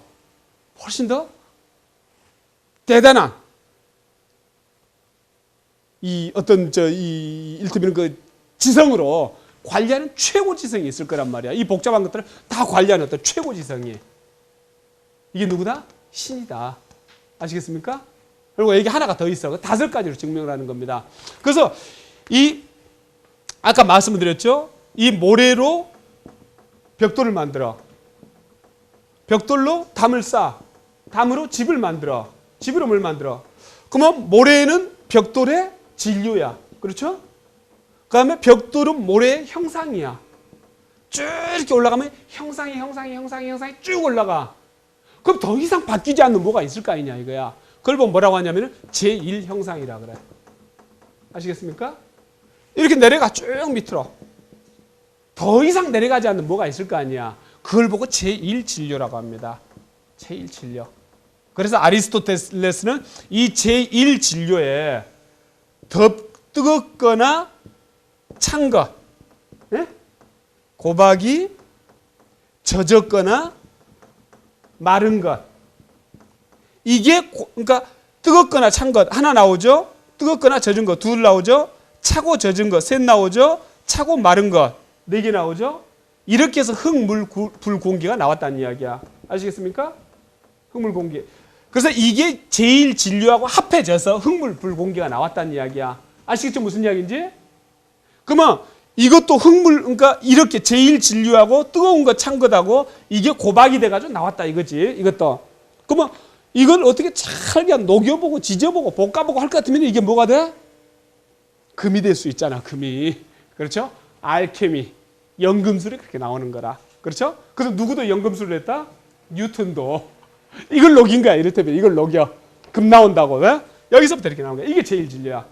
그 다음에 이 형상은 뭐겠습니까? 제일 형상은 신이다. 이렇게 되는 거죠. 그렇죠? 그래서 옳다구나 잘 됐다 하고 토마스 아퀴나스가 그렇게 가는데 이 토마스 아퀴나스는 그래서 좀 더 이성적으로 논리적으로 신의 존재를 설명을 해보자고 한 거죠. 그렇죠?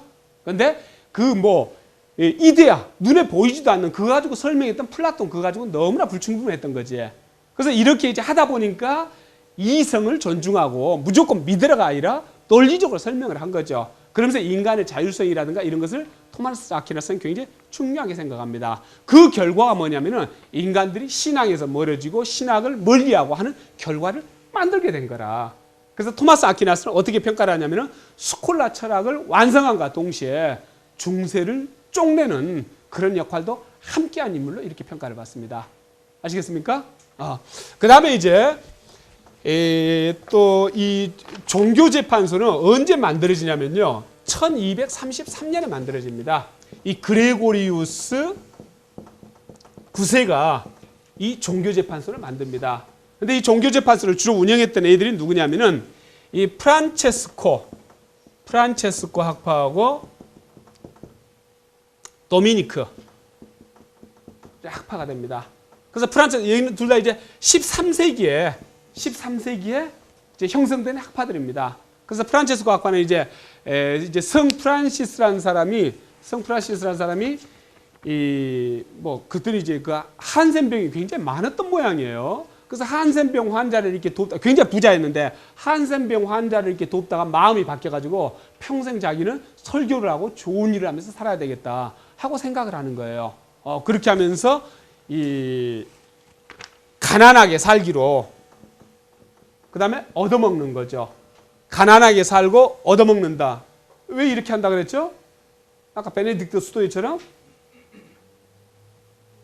예수님과 12사도들이 그렇게 살았다는 이야기예요. 아시겠죠? 예수님과 12사도들이 이렇게 하면서 이제 이 사람이 이렇게 이제 하고 살았었는데 이것을 인노센트 3세라는 이제 교황이 얘네들 다 제도권 안으로 끌어들인 거예요. 그래서 프란체스코 이 수도회가 바로 주로 뭔 일을 하냐면은 종교재판소를 운영하는 일을 합니다. 그러니까 나중에 도미니크 수도회는 또 프란체스코와는 약간 다른데 도미니크 수도회는 기독교 정통 기독교리 있지 않습니까? 그걸 옹호하는 데 그 광신적인 이제 집단들이었어요. 광신적인 집단들. 그러면서 이단들을 이를테면 응징하는데 가장 앞선 인물들이 바로 도미니크 수도였다는 이야기죠. 그러면서 이 도미니크 수도에도 종교재판소 이쪽을 같이 이렇게 운영을 합니다. 그런데 이 프란체스코 이제 수도회가 바로 이 플라톤 철학을 많이 신학을 계속 공부하면서 연구하면서 플라톤 철학을 많이 썼었습니다. 그리고 도미니크 수도회가 어디 철학을 많이 썼냐면 아리스토텔레스 철학을 많이 썼었어요. 아시겠죠? 그 다음에 이 프란체스코 수도회는 이제 아우구스티누스의 뒤를 잇는 사람들이 많은 거죠. 당연히 플라톤 철학을 썼으니까 교부 철학이었어요. 아시겠죠? 이건 좀 이해가 가죠? 그 다음에 도미니크 수도회는 바로 아리스토텔레스 철학을 쓰면서 토마스 아퀴나스도 바로 도미니크 소속입니다. 아시겠죠? 장미의 이름 혹시 읽어보신 분 손 한번 들어보실래요? 장미의 이름. 오케이, 좋습니다. 그 수도사 이름이 누구죠? 수사, 탐정, 윌리엄 수사가 나오죠. 그래서 장미의 이름은 바로 1315년을 배경으로 해서 쓰는 겁니다. 1315년. 그래서 1315년이면은 십자군 전쟁이 끝나고 이제 몇십 년 지났었고, 그 다음에 토마스 아퀴나스가 1225년부터 1274년까지 이렇게 살았습니다. 그래서 이때 이제 아리스토텔레스 철학이 막 이제 들어온 거예요. 그러니까 이제 들어와가지고 좀 시간이 지난 거죠. 근데 장미의 이름은 바로 뭘 다루고 있냐면은 중세 오랫동안 플라톤 철학이 다 지배를 했지 않습니까? 근데 플라톤은 예술, 아트 자체를 부정을 했지 않습니까? 그렇죠? 부정을 해가지고 항상 엄숙해야 돼요. 그래서 수도원은 교부 철학에 의해서 쭉 만들어진 것이기 때문에 플라톤 철학이 곳곳에 그 색깔들에 배어 있는 것이기 때문에 항상 엄숙한 거죠. 웃어서도 안 돼요. 근데 이때 십자군 전쟁이 끝나면서 이슬람으로부터 아리스토텔레스 철학이 역수입이 됐는데 아리스토텔레스 철학에서는 카타르시스를 인정을 하지 않습니까? 그렇죠? 삶이 너무 힘들고 하기 때문에 예술, 아트를 통해 갖고 사람들은 카타르시스를 느낄 수가 있어야 돼요. 그렇죠? 그럼 자기가 직접 어떤 그런 작품들도 쓰고 했지 않습니까? 근데 이제 그 도서관에 바로 아리스토텔레스의 그런 철학 내용들이 나와 있는 거예요. 그게 이제 보관돼 있는 거야. 근데 그걸 젊은 수도사들이 이제 보니까 이런 내용도 있구나 하면서 놀라는 거죠. 새로운 이제 이를테면 사상이니까. 그래서 나이 든 수도사가 그걸 허용을 할 수가 없는 거라. 그러니까 책에다가 뭐래? 독을 바르지 않습니까? 독을. 그래서 책을 이렇게 보다가 죽은 사람들이 다 입술이 검해. 그래서 이걸 넘기다가, 그렇죠? 여기 다 죽어간 거야. 그럼 나중에 거기에 이제 호르의 수도사라는 사람이 아주 이제 일단 보수, 골통인 거죠. 그리고 이제 거기 이제 수사를 했던 사람이 바로 윌리엄 수사라는 사람입니다. 그래서 오캄의 윌리엄이라고도 하고 윌리엄 오캄이라고도 하는데 그 사람은 실제 이 시대 때 있었던 사람이에요. 그래서 그 사람을 이를테면 실제 존재했던 사람을 가지고 이렇게 그 소설에서 이제 등장을 시키면서 이렇게 연결을 이렇게 잡고 합니다. 그리고 이제 종교재판소에서 그 이단은요, 어느 것도 이단이 됐냐면은 종교재판소가 1233년 들어서면서 신의 존재를 증명하는 거 있지 않습니까? 그것도 이단입니다. 허락을 안 받고 하는 것은요. 그러니까 과학 연구를 하잖아요. 실험을 하잖아요. 그것도 이단이에요. 아시겠습니까? 그러니까 다 이단이야, 다 이단. 그런 정도였어요. 그래서 이제 그 시기 때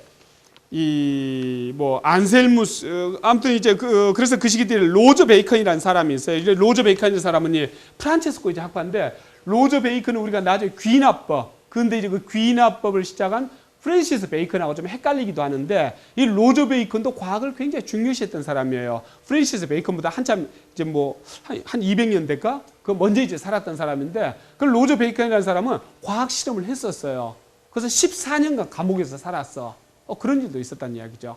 그렇죠? 그 다음에 이제 우리가 또 한 명 이제 알고 지나가야 할 사람이 안셀무스라는 사람이 있습니다. 안셀무스. 이 사람은 스콜라 철학의 이제 아버지라고 평가를 받는 사람인데 이 안셀무스는 필리오케 논쟁을 그러니까 필리오케를 일테면 받아들인 사람이에요. 필리오케를. 필리오케가 무슨 말입니까? 혹시 기억하시는 분? 상이 있어, 상. 필리오케 논쟁은 들어보셨죠? 이게 몇 년에 있었냐면 1054년에 있었어요. 이게 무슨 말이냐면 라틴어로 그리고 성자로부터. 아시겠죠? 이 의미야. 성령은 성부로부터. 성령은 성부와 성자로부터. 이렇게 하죠? 기독교에서요? 성령, 성부와 성자로부터. 이때 추가된 거야, 이것은. 아시겠습니까? 그 전에는 성령은 성부로부터만 있었다는 이야기죠. 아시겠죠? 그러니까 오늘날 우리가 알고 있는 기독교는요, 지금까지 쭉 정리가 되어 온 거예요. 어느 날 뚝 떨어진 게 아니고. 그래서 성령은 성부, 그리고 성자로부터. 이 그리고 성자로부터가 필요케인 거라. 필요케. 이것을 추가를 시킨 거야. 근데 그때 이 그 대광구가 기독교가 5개 대광구로 나눠져 있었어. 첫 번째 로마, 예? 그다음에 콘스탄티노플, 그다음에 우리 어디 가면 안디옥 교회 많이 있죠. 안디옥 교회. 거기가 어디입니까? 안티오키아. 그다음에 에루살렘. 그다음에 알렉산드리아. 이 5개가 대광구였어요. 근데 여기만 이걸 주장을 한 거라. 그 외에도 여러 가지 문제가 있었어. 근데 지난번에 제가 성경 이야기할 때 그때 다 말씀을 드렸어. 그래서 얘는 필요케 이걸 꼭 넣겠다는 이야기라. 그 네 군데가 어떻습니까? 그래, 그럼 넣고 싶으면 넣어라. 우린 떨어져 나간다. 우리가 인정 못 하겠다. 그러니까 여기서는 성모도 인정을 하질 않아. 신의 어머니로 인정을 하질 않아. 아시겠죠? 그래서 오늘날 우리가 카톨릭이라고 하는데 정확하게 말씀드리면 그건 카톨릭이 아니라 로만 카톨릭이죠. 이 네 개가 떨어져 나가면서 뭘로 떨어져 나갑니까? 동방정교, The Orthodox Church. 그렇죠? 그러면서 우리가 보통 그리스 정교라고 이렇게 하죠. 근데 이제 그리스 주변이 하도 이제 혼란스러우니까 나중에 어디로 갑니까? 러시아로 가는 거죠. 그래서 오늘날 한 2억 명 정도 이 정교, 오토독스, 우리가 정통이라는 이야기죠. 여기서는 이 세례 받을 때도 어떻습니까? 풍덩 당구죠? 담갔다 꺼내죠? 그럼 신부들도 다 기혼, 결혼하죠? 달라, 여기하고. 그렇죠? 그래서 이게 1054년에 쪼개지는 거라. 근데 그때 이제 주도적인 역할을 했던 사람이 바로 스콜라 철학의 아버지라고 이제 불리우는 그 안셀무스가 바로 주도적인 역할을 그렇게 이제 했던 모양이에요. 그렇게 됩니다. 그 다음에 아까 이제 말씀드린 이제 오캄의 그 윌리엄 이제 장미의 이름에 나오는 그 윌리엄. 이제 그 사람은 이제 이 스콜라 철학적 후기 때 이제 등장한 사람인데 신앙하고 지식이 분리돼야 된다 하는 것을 주장을 했고 또 왕권과 교황권이 분리돼야 된다 하고 주장을 했었어요. 근데 중세 시기 때 기독교 위치는 어느 정도 위치였을까? 원시 기독교는 의식 같은 거 없었어. 당연하죠? 교리 같은 거 없었어. 당연하죠? 그 다음에 위계 제도도 없었어요. 위계 제도. 전문 성직자 이런 것도 없었죠? 또 당연히 이런 걸 만드는데 이 학문이라든가 철학도 필요가 없었어. 원시 기독교는. 근데 313년에 공인받고 392년에 국교로 정해지고 하면서 그 앞에 그 기독교가 이 로마의 이제 국교로 되기 전에 그 전에 스토아 철학이 이를테면은 제일 크게 이제 이 사람들이 가지고 있었던 거라고 이제 말씀드렸었죠. 그 스토아 철학의 바톤을 이어서 들어오면서 이제 어떻게 되냐면은 이제 바뀌기 시작을 하는 거죠. 그래서 유대교라든지 다른 종교들하고 이제 경쟁도 하고 해야 되니까 의식도 만드는 것이고 교리도 만드는 것이고 그러니까 위계 질서도 만드는 겁니다. 그러면 성직자 제도가 이제 만들어지면서 이 맨 처음에 원시 기독교에서는 복음을 전하면서 민족이라든가 계급이라든가 뭐 이 사회적 신분이라든가 이건 전혀 중요치 않은 거예요. 만민이 평등한 거야. 그게 원래 원시 기독교였어. 근데 원시 기독교였는데 이게 교리가 만들어지고 의식이 만들어지고 하면서 이 평등주의 사상이 쇠퇴하기 시작을 합니다. 그러면서 성직 제도가 생기면서 윗사람도 있고 아랫사람도 있고 이렇게 되는 거죠. 그렇죠? 그러면서 이게 뭐하고 합해지냐면은 봉건 제도하고 합해지는 거예요. 그러다 보니까 교회가 어떤 식으로 되냐면은 대토지를 소유합니다. 대토지 소유. 그렇죠? 그때는 토지가 전부 아닙니까? 경제. 지금 좀 공장이 있는 것도 아니고 뭐 있는 것도 대토지 소유. 그 다음에 뭐 하냐면은 당연히 살아있을 때 이데올로기를 여기서 좌지우지하는 거죠. 그렇죠? 또 하나 수도원이라든지 교회 부설 학교를 통해서 뭐 합니까? 교육을 하는 기능을 여기서 다 하는 거죠. 그렇죠? 그 다음 또 뭐 합니까? 지식 전수를 여기서 다 합니다. 그 다음 뭐까지 합니까? 죽음 이후 세계까지도 살아생전에 여기서 관리를 다 하는 거예요. 이 정도 되면 어떻게 됩니까? 절대적인 권력을 가진 거예요. 이게 중세시대 때 교회의 모습입니다. 그렇죠? 그러니까 얼마나 오만해지겠어요. 그렇죠?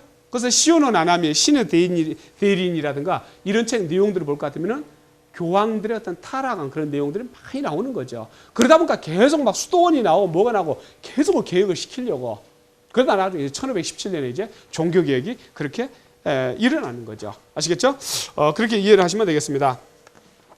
그 다음에 이제 르네상스는 이 십자군 전쟁이 1096년부터 1270년까지 이렇게 진행이 되면서 드디어 이제 아랍에서 그 동방에 아주 발전된 문화라든가 이런 것들이 들어오는 거죠. 그러면서 또 십자군 전쟁에서 소기의 성과를 달성하지 못했죠. 결국 예루살렘을 뺏지를 못했죠. 그러면서 이를테면 사람들이 기독교가 신에 대한 믿음도 또 붕괴가 되기 시작을 하는 거죠. 그러면서 그때부터 이제 이성이 그동안 신이 짓누르고 있던 이성이 다시 고개를 들고 일어서기 시작을 합니다. 그러면서 르네상스가 시작됩니다. 그러면 르네상스는 어떻게 시작되냐면요. 이게 이탈리아입니다. 이탈리아. 피렌체가 이 정도였죠. 피렌체, 플로렌스, 고추 도시. 그렇죠? 로마가 피렌체가 한 요 정도 있나? 이 정도 있다고 해요. 여기 로마가 있습니다. 로마가요. 그렇죠? 여기가 뭐가 있습니까? 베네치아. 지중해 무역. 그러니까 그 바스코 다 가마가 1987년에 바르톨로메 디아즈가 이 희망봉을 발견하기 전까지 지중해 안에서만 왔다 갔다 했죠. 나가면 죽는 거예요. 그렇죠? 지중해 벗어나면은. 그때 무역의 중심지가 이쪽 이 동방에서 이렇게 물건을 가지고 와가지고 어디로 들어오냐? 홍해로 해가지고 이렇게 들어옵니다. 홍해로. 그 다음에 이집트 땅으로 이렇게 옮겨가지고 그 다음에 나일강으로 해가지고 이렇게 들어오는 거예요. 지중해로 이렇게 들어옵니다. 아시겠죠? 그 다음에 여기서 어디로 가냐면은 베네치아로 갑니다. 베네치아로. 그래서 여기서 물건이 다 이제 공급이 됩니다. 그래서 베네치아가 엄청 부자가 된 거예요. 근데 베네치아는 원래 여기가 그냥 못 쓰는 거 땅이었죠. 물만 많고 이런 땅이었는데 476년에 이 서로마가 망할 때 사람들이 어디로 도망가냐면 이리로 가가지고 마을을 만든 거예요. 물 위에다 집을 짓고. 그리고 지금도 이제 무르도시라고 하는 거죠. 막 이거보다 물이 더 높기도 하고 뭐 이런 거죠. 여기요. 아무튼 이렇게 됩니다. 그래서 이게 바로 이 중개무역을 통해 가지고 여기가 부자가 된 거예요. 여기서 다 이제 디스트리뷰션이 일어나는 거예요. 아시겠죠? 그럼 르네상스가 어디서 이제 시작되냐면요. 맨 처음에 여기서부터 시작됩니다. 피렌체에서요. 그러면 로마로 옮겨와 가지고 일로 가 가지고 여기서 이제 르네상스 그러니까 주도하는 게 피렌체에서 시작해서 로마로 가서 일로 갑니다. 그러니까 100년 이상 진행되는 거죠. 왜 이제 피렌체에서 시작됐냐면은 한 1430년 무렵에 왜 피렌체에서 왜 시작됐을까요? 메디치가, 네? 메디치가 바로 이제 그 예술가들을 보호하면서 전적으로 지원을 해주고 하는 거죠. 그것도 있었지만 더 중요한 건 뭐냐면은 교황이 기독교권에서 받아들이는 돈이 있지 않습니까? 돈. 그렇죠? 그 돈을 어디서 관리했다? 피렌체에서 관리했다는 이야기예요. 그렇죠? 돈이 있어야 발전하는 거야. 아까 아테네가 왜 발전했다고요? 페르시아 전쟁 끝나고 난 다음에 델로스 동맹 그 기금을 아테네에서 다 관리를 한 거야. 그렇죠? 그래서 여기서 돈을 관리하면서 돈이 뭐예요? 그러니까 뭐 꽃도 되든지 뭐가 되든지 하지. 그러면서 여기서 진행되다 일로 왔다가 나중에 베네치아. 그래서 베네치아는 476년에 바로 이 서로마가 망할 때 이쪽 가서 만든 이제 도시가이기 때문에 얘는 굉장히 좀 자유스럽고 했었어요. 그래서 우리가 그 어떤 출판물들을 이렇게 볼 것 같으면 이런 데 살던 사람들이 그땐 다 도시국가니까 이 베네치아 가서 출판하는 거야. 여기는 어떤 그 군주들의 어떤 그 전제적인 그런 것이 훨씬 약하기 때문에 아시겠죠? 아니면 네덜란드 이런 데가 굉장히 자유로웠던 데야. 아무튼 이렇게 해서 이제 한 100년 이상에 걸쳐서 진행이 되는데 이 르네상스가 이제 진행되면서 뭐가 이제 또 같이 진행됩니까? 신학로 개척이 이제 진행되는 거죠. 그래서 신학로 개척은 좀 전에 말씀드린 것처럼 바로 지중해권을 벗어나지는 못했어요. 언제까지? 1487년까지. 근데 1487년에 바르톨로메 디아즈가 이 희망봉까지 내려간 거라. 이건 너무 놀라운 사건인 거라. 그렇죠? 우리가 그리스 로마 신화 예전에 공부하면서 제가 말씀드렸죠. 여기 벗어나면 죽는 거야. 그러니까 그리스 로마 신화에서는 어떻게 이야기하고 있냐면은 이 쟁반같이 이렇게 세 개가 되어 있는데 여기 나가면 여기는 뭐 엄청 온갖 괴물들이 사는 데가 이쪽이야. 그렇죠? 그래서 아틀라스 벌 쓰고 있는 데도 어디야? 일로 다 벌 보내고 있는 거 아닙니까? 그러니까 여기 벗어나면 죽는다고 생각했던 거죠. 그래서 1487년에 처음으로 바르톨로메 디아즈가 희망봉까지 이걸 간 거라요. 그렇죠? 그리고 5년 뒤에 이제 콜럼부스가 인도로 가려고 한 거죠. 인도. 그 지구가 둥그러니까 이쪽으로 계속 가면 인도로 갈 것이다. 그 전에 인도에서 향료라든지 뭐 후추라든지 이런 걸 어디로 갖고 왔습니까? 아까 말씀드렸죠. 홍해로 해가지고 이 땅으로 옮겨가지고 나일강을 타고 이렇게 들어간 거죠. 그래서 이루 가고 여섯이 나눠지는 거죠. 엄청나게 돈을 벌었죠. 돈을. 그렇죠? 그런데 이쪽은 다 누가 지고 있습니까? 이슬람권에서 지고 있는 거죠. 이슬람권에서. 그래서 이쪽을 뚫어야 됐어. 그래서 콜럼부스가 내가 한번 뚫겠다 하고 이제 이쪽으로 간 거죠. 쭉 가면 둥그러니까 인도 도착할 거 아닌가. 어디로 도착했습니까? 산토도밍고. 그렇죠? 산토도밍고. 중미 산토도밍고. 거기에 지금 도착한 거라. 이번에 그 지진 크게 났는데 그 가깝죠. 산토도밍고 글로 도착한 거라. 그래서 보니까 거기가 이제 인도라고 생각했던 거죠. 그래서 나중에 진짜 인도는 이거야. 그래서 어떻게 합니까? 이 가짜 인도를 서인도라고 하고 이걸 동인도라고 하지 않습니까? 그렇죠? 갑자기 인도가 두 개가 생긴 거야. 그 서인도에 사는 애들은 뭐야? 다 이제 인디안이고 이렇게 된 거야. 그래서 향료와 후추를 사기 위해서 간 거야. 향료, 후추. 엄청나게 많이 남는 거니까. 그 다음에 그 뒤로 이제 6년 뒤에 1498년에 바스코 다 가마가 드디어 희망봉을 돌아가지고 인도까지 간 거라. 그렇죠? 그러면서 이 이슬람권이 막고 있던 것을 극복할 수가 있었던 거죠. 그래서 르네상스와 함께 바로 그런 것들이 진행되고, 그 다음에 이제 1543년에는 코페르니쿠스의 지동설이 주장이 되는 거죠. 아까 말씀드린 대로요. 그렇게 됩니다. 그러면서 이제 종교개혁이 일어나는데 1517년에 루터가 종교개혁을 일으키고, 그다음에 1530 이제 몇 년에는 1530년대에는 켈빈이 또 종교개혁을 일으키는데, 결국 루터나 켈빈이 주장하는 내용이 뭐다? 아까 말씀드렸죠? 뭐다? 그렇지. 다시 아우구스티누스가 주장했던 그때로 가자. 왜 이렇게 더덕더덕 붙어 있느냐? 과연 복음에서 그렇게 이야기했느냐? 그러니까 중세 1000년 동안 왜 니네들 마음대로 그렇게 신학을 하면서 니네들 마음대로 복음에다 그냥 갖다 붙였느냐? 그렇죠? 그게 프로테스탄트들이야. 물론 이제 그때 어떤 이 캐톨릭의 어떤 뭐 타락한 부분들이라든가, 아니면은 뭐 베드로 성당이 이제 그 건축 돈을 이제 걷기 위해서 어떤 면집을 파는 것이라든가 여러 가지 이유들이 있었지만은, 여기서 내건 가장 큰 명분은 뭡니까? 너무나 멀어졌다는 이야기죠. 그렇죠? 원래 그 교리에서, 원래 그 교리는 누구 교리냐? 아우구스티누스 교부 철학 때 만들어진 교리. 그렇죠? 바로 이제 그렇게 되면서 이 종교개혁이 일어납니다. 그러면서 이제 이 종교개혁이 일어나면서 이제 그 성경 내용이 담겨져 있지 않은 최초의 책으로 나온 책이 뭐라고요? 군주론이 등장하는 거죠. 군주론. 그렇죠? 마키아벨리의 군주론. 그래서 여러분들 그 마키아벨리 그 군주론은 어떻게 쓰여진 거냐면은, 마키아벨리는 아까 피렌체 있지 않습니까? 피렌체. 거기 한 중국 관리였어요. 중국 관리인데 구조조정이 됐어. 일자를 잃었어. 그 낮에는 이제 뭐 어떻게 먹고 살릴 연구하고, 저녁에는 그 관료복을 관리 지냈을 때 입었던 그 옷 있지 않습니까? 그걸 다시 탁 입고 앉아가지고 이제 책을 쓰고 이렇게 한 거예요. 그래서 이 군주론을 쓴 이유가 뭐냐면은, 다시 직장을 잡기 위해서 그런 의미도 있어요. 구조조정 당연 불쌍한 마키아벨리. 그 다시 지금 컴백하기 위해서 이렇게 언제 한번 컴백이 잠깐 됐었는데, 그게 아마 1년도 안 돼갖고 다시 잘렸을 거예요.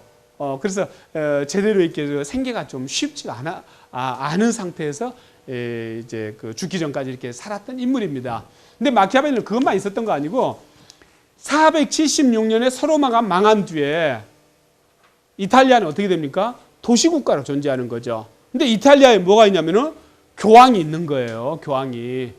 그러니까 스페인이라든가 프랑스라든가 이 힘센 놈들이 걸핏하면 이탈리아 쳐들어오는 거야. 그러니까 이탈리아는 그 옛날에 그 로마 제국의 영광, 그것은 이제 아득한 옛날이 되고, 그 도시국가 조그맣게 존재하면서 항상 그 시달리는 거야. 그래서 마키아벨리의 군주론에는 그런 것이 이제 묻어 있는 거예요. 그러면 어떻게 하면 다시 이탈리아 그 옛날 그 로마 제국의 그 영광을 재현할 수 있을까? 그건 어떻게 해야 됩니까? 다시 통일을 해야 되는 거죠. 이탈리아가. 그러면 그걸 통일하기 위해서는 어떻게 해야 되느냐? 할 것 같으면 강대한 힘을 가진 군주가 등장을 해가지고 이거 통일을 시켜야 되겠죠. 그렇죠? 그게 바로 이제 군주론인 거죠. 그래서 군주론은 단순히 성경 내용만 안 써진 게 아니고, 그 전까지는 정치하면은 꼭 덕이란 개념까지 같이, 도덕이라든지 윤리라든지 이게 꼭 정치하고 연결해서 이야기한 거라. 꼭 우리나라 유교처럼. 그렇죠? 근데 마키아벨리가 처음으로 이 도덕, 윤리 같은 것들과 정치를 칼로 잘라버리고 정치 하나만을 이야기했어. 현실 정치. 그 현실 정치는 뭐야? 힘이 있어야 되는 거 아니야. 힘. 그렇죠? 강력한 힘. 그게 바로 군주론이 나오게 된 이제 배경인 거죠. 근데 그걸로 이제 취직을 제대로 못한 거죠. 근데 우리가 이제 뭐 법가들을 보면서 이 동양의 뭐 마키아벨리 이렇게 이야기하는 건 상당히 무식한 이야기예요. 지난번 제가 법가 말씀드렸지 않습니까? 이 법가에서 한비자가 무엇을 이야기한다고 했습니까? 세, 법, 수를 이야기한다고 했잖아요. 세, 법, 술. 그렇죠? 세는 뭡니까? 무력이 있어야 된다는 이야기죠. 무력. 이건 뭡니까? 법체계라든지 법률이 있어야 된다는 이야기죠. 이건 뭡니까? 사람을 다루는 기술. 그렇죠? 그래서 이 법으로는 백성을 다스리고, 술로는 뭘 다스립니까? 신하를 다스린다는 이야기죠. 그리고 쓰든 안 쓰든 무력은 항상 갖고 있어야 된다는 이야기죠. 그래서 마키아벨리는 뭐라고 했냐면은, 무력을 가지고 있지 않는 애언자는 멸망한다고 이야기를 했어요. 똑같죠? 이걸 읽은 거야, 얘가. 한편의 책을 읽은 거야, 마키아벨리가. 벌써 얘하고 몇 년 차이가 나. 한 1700년 차이 나는 거 아니야. 한참 얘는 마키아벨리는 쫄다고야. 이거 옛날에 벌써 다 나온 거야. 그렇죠? 그 지난번에 말씀드려 그 말씀 안 드린 것 같네. 이거 술이라는 것은 바로 신하들을 다스리는 기술인데 신하들한테 절대 가르쳐줘서는 안 된다 그랬어. 그러니까 또 하나 중요한 거, 절대로 신하를 믿어서는 안 된다 그랬어. 아시겠습니까? 법가에서. 그래서 바로 이 마키아벨리도 이걸 강조를 하는 거죠. 그래서 이 무력을 가지고 있지 않는 애언자는 자멸하고 만다 하고 이야기를 합니다. 그리고 이제 이 르네상스 시대 때 나왔던 이제 또 철학자 중에 누가 있냐면 에라스무스가 있는 거죠. 에라스무스. 그렇죠? 에라스무스가 뭘 썼습니까? 우신애찬. 어리석은 신을 애찬한다. 아시겠죠? 어리석은 신을 애찬한다. 우신애찬을 쓴 거죠. 그래서 에라스무스는요, 이 교회 타락을요, 아주 맹렬하게 비판을 한 사람이에요. 그러면서 이 고대 그리스의 어떤 문화들을 소개하고 이런 역할들을 했습니다. 근데 에라스무스 하면서 여러분들이 이제 우신애찬만 기억하고 계신데, 제일 여러분들이 기억을 하셔야 될 게 이 세계주의. 에라스무스는요, 인간은 평등을 주장했던 사람입니다. 그래서 계급이라든지 인종이라든지 민족이라든지 그런 걸 차별받아서는 안 된다고 주장을 했던 사람이에요. 세계주의. 그래서 지금 그 에라스무스 프로젝트라는 게 있어요. 에라스무스 프로젝트. 뭐 우리나라에서 진행되는가 모르겠는데 그건 세계인은 하나다. 뭐 이런 기치 아래 예를 들면 서로 교류하는 그 프로젝트 이름이 에라스무스예요. 그렇죠? 그건 바로 뭐냐면은 인간은 평등하다. 민족, 지역, 계급 이런 거 있을 수가 없다. 하면 세계주의를 표방했던 인물이 바로 이제 에라스무스입니다. 그 다음에 이제 토마스모가 뭘 썼습니까? 유토피아, 없는 땅. 그렇죠? 유토피아, 없는 땅. 그걸 썼어요. 근데 토마스모는 여러분들이 이 영국의 그 성공회를 만든 인물이 헨리 8세입니다. 헨리 8세가 성공회를 만들었는데 바로 헨리 8세가 성공회를 이렇게 만들면서 자기 형 부인이 캐서린이죠. 근데 형이 죽었어. 근데 형이 죽은 형의 부인을 내 부인으로 맞아들여. 그걸 뭐라고 합니까? 형이 죽었어. 취수제. 형사 취수제라고 하는 거죠. 그래서 성경에서도 그 이제 형사 취수제가 나오죠. 그러면서 형 아이를 대신 나가지고 이 대를 있게끔 해줘야 돼. 동생이. 아시겠습니까? 그래서 이제 그렇게 했었다는 이야기지. 근데 이제 헨리 8세가 캐서린하고 이혼을 했죠. 딸만 하나 낳았으니까, 메리를 낳았으니까. 그래서 이혼을 하고 자기 시녀인 앤 볼레인하고 같이 결혼을 하는 거죠. 그래서 앤 볼레인한테서 난 애가 누굽니까? 엘리자베스 여왕을 낳는 거죠. 그렇죠? 그렇게 됩니다.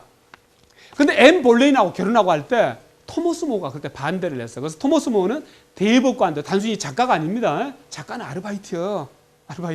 이 대법관을 하고 또 뭐냐면 일단 총리직에 있었던 사람이야.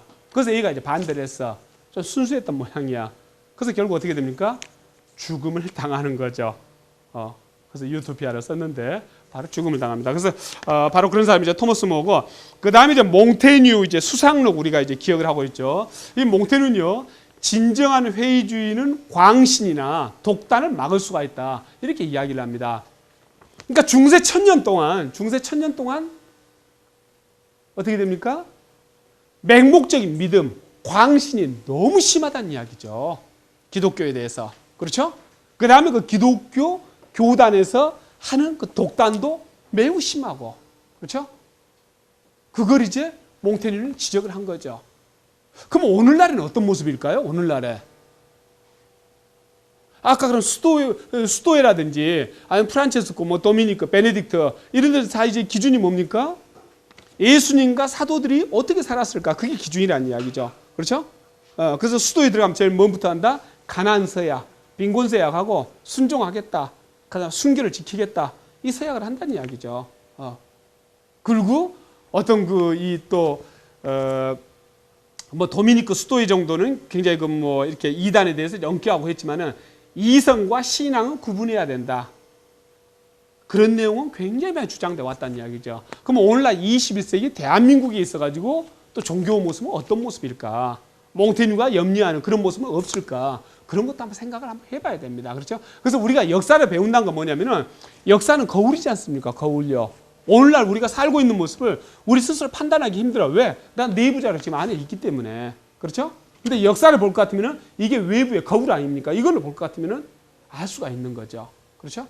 그래서 요즘 이제 어떤 이제 종교 쪽도 볼 것 같으면 또 한 번의 어떤 그 개혁이 좀 필요한 좀 그런 시기 아닐까. 너무 물질로 많이 흘러가고 아무튼 이런 부분들이 이제 많이 있다고 좀 생각이 듭니다. 그 다음에 이제 프랜시스 베이컨이 나오는데 프랜시스 베이컨이 누굽니까? 바로 근대 귀납법의 창시자입니다. 우리가 지식을 얻는 데는요, 세 가지 방법이 있다 그랬어요. 이거 지난번에 이제 그 플라톤 때 이야기를 했어요. 귀납법이 있고 또 하나 뭐가 있습니까? 연역법이 있어요. 귀납법은 뭡니까?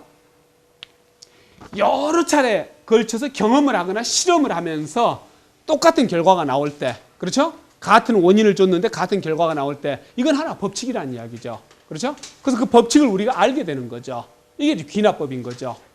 똑같은 내용이 여러 번 반복되면서 같은 결과가 나올 때 귀납법. 이 연역법은 뭡니까? 대전제가 있고 소전제가 있습니다. 그러면서 대전제와 소전제를 연결해 가지고 어떻게 됩니까?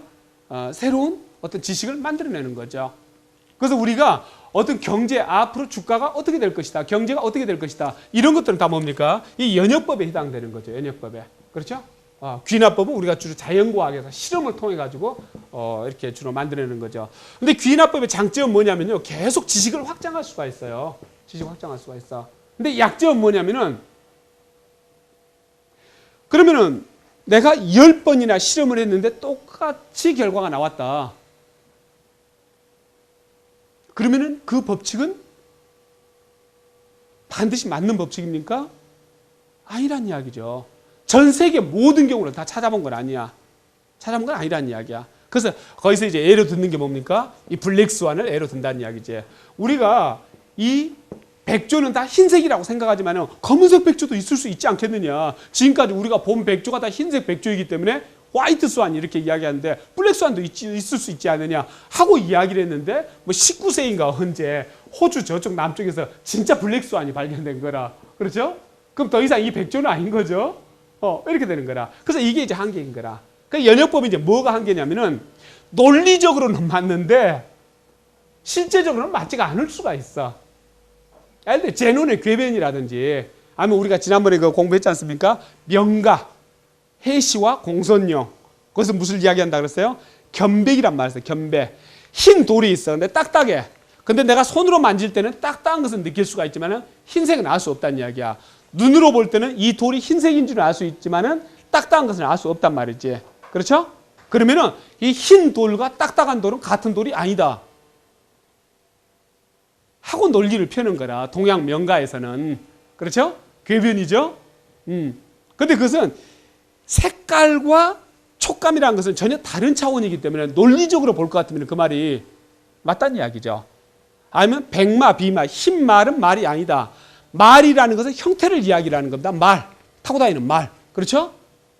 근데 흰 말이라는 것은 흰색은요, 형태를 말하는 게 아니라는 이야기야.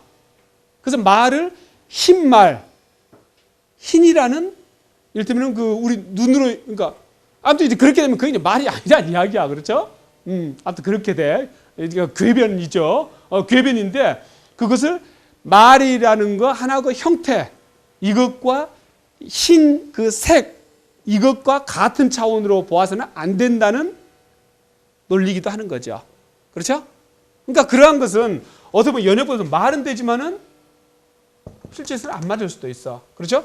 이게 두 가지 방법이 있고 또 하나가 뭐가 있냐면은 어프리오리라고 있는 거죠. 어프리오리. 뒤에서 나오겠습니다만은 이 데이비드 휴미 이제 경험론자입니다. 경험론자인데 이 사람이 의심을 했어요. 그러니까 경험론은 로크로부터 시작됩니다. 로크로부터 이렇게 시작되는데 우리가 어떤 것을 경험한다는 것은 뭘까? 이것을 개념적으로 다 따져봤어요. 그러면서 이 데이비드 휴미 인상이라는 것과 지각, 지각이 아니라 인상이라는 것과 관념, 그 다음에 단순관념과 복합관념, 그 다음에 기억과 상상, 그러니까 우리가 어떤 경험이라는 것을 통해서 어떤 것을 알 때 이러한 것을 단계적으로 쭉 교통정리를 해본 거라. 이렇게 했을 때 인상과 관념을 통해서 우리는 첫 번째 어떤 것을 경험하는 것을 느낀다는 이야기죠. 그렇죠? 근데 지난번에 말씀드린 것처럼 이것은 제 오른쪽에 있어. 이거 여러분들이 알 수 있다는 이야기지. 그렇죠? 그 다음에 제가 안경을 쓰고 있어. 이런 것을 인상과 관념으로 여러분들이 느끼는데 문제가 없다는 이야기지. 그런데 여기서 제가 이거 떨어뜨리는 행위와 이 소리가 인과관계가 있다는 것은 지각할 수 없다는 이야기예요. 정신으로는 알 수가 있어. 그렇죠? 정신으로는 저 연결이 됐겠다. 이게 떨어져서 소리가 났겠다. 아시겠습니까? 지각은 할 수 없다는 이야기야. 지각은 할 수 없어. 그러면 정신으로 우리가 느낀다는 것은 그건 습관이란 이야기야. 습관. 그러니까 우리가 조건반사 있지 않습니까? 조건반사. 조건반사가 뭡니까? 그러니까 고전적 조건반사. 개한테 밥을 줘. 그때마다 종을 울려. 6달 동안 그랬어. 그러니까 밥 안 줘. 종만 울려. 개가 침 흘린다 안 흘린다? 개가 침 흘린다는 이야기예요. 그렇죠? 이걸 보고 뭐라고 합니까? 조건반사라고 합니다. 이 밥과 침 흘리는 것은 무조건반사라고 하고, 그렇죠? 종소리야 이건 조건반사라 그래. 예. 이거 인간관계가 전혀 없어. 그렇죠? 근데 인간관계가 있는 것처럼 우리는 착각을 하잖아요. 그렇죠? 알면 뭐 우리나라 속담에 뭐가 있습니까? 지난번도 말씀드렸죠. 오비라. 까마귀 날았어. 배 떨어졌어. 아무 인간관계 없어. 그렇죠? 그렇게 한다는 이야기죠. 데이비드 휴미 그걸 지적을 했어. 이 인과관계라는 것은 우리가 지각할 수 없는 것이다. 응? 이게 떨어져서 이 소리가 났다는 것을 무얼로 이를테면 증명을 할 것이냐. 그래서 칸트가 가만히 들어보니까 말이 되거든. 그렇죠? 그러니까 그건 습관일 뿐이다. 우리 머리 습관으로 이거 하니까 뭐 까마귀가 나니까 배 떨어진다. 이건 우리가 습관일 뿐이지. 그 인과관계가 있는지 없는지 뭘로 할 거냐. 이거 데이비드 휴미 지적한 거야. 맞죠? 그래서 칸트가 만약 인과관계가 있다는 것을, 그러니까 인과관계가 있다는 거, 그러니까 인과관계가 성립된다는 것을 증명하지 못할 것 같으면은 자연과학은 다 무너져. 그런데 이제 르네상스 시대가 끝나고 사회과학이 시작되는데 그 사회과학은요 자연과학에서 방법론을 다 빌려옵니다. 그렇죠? 그래서 자연과학이 발전하는 거 보면서 힘을 받았고 사회과학도 같이 발전하는 겁니다. 그렇게 발전하는 건데 그 인과관계가 성립이 안 된다고 할 것 같으면 그걸 증명할 수 없다면 자연과학은 기반이 다 무너지는 겁니다. 큰일이야. 그래서 칸트가 뭘 생각을 했냐면은 누구를 또 올렸을까요? 이때 또 구원투수가 있잖아. 우리의 구원투수. 누구? 플라톤. 플라톤은 뭐가 있어요? 이데아가 있잖아. 이데아가. 그렇죠? 이 개념으로 설명을 하는 거죠. 그래서 우리가 경험을 통해서 아는 것들은, 경험을 통해서 아는 것은 생각의 재료만이다. 재료. 생각의 재료. 아시겠죠?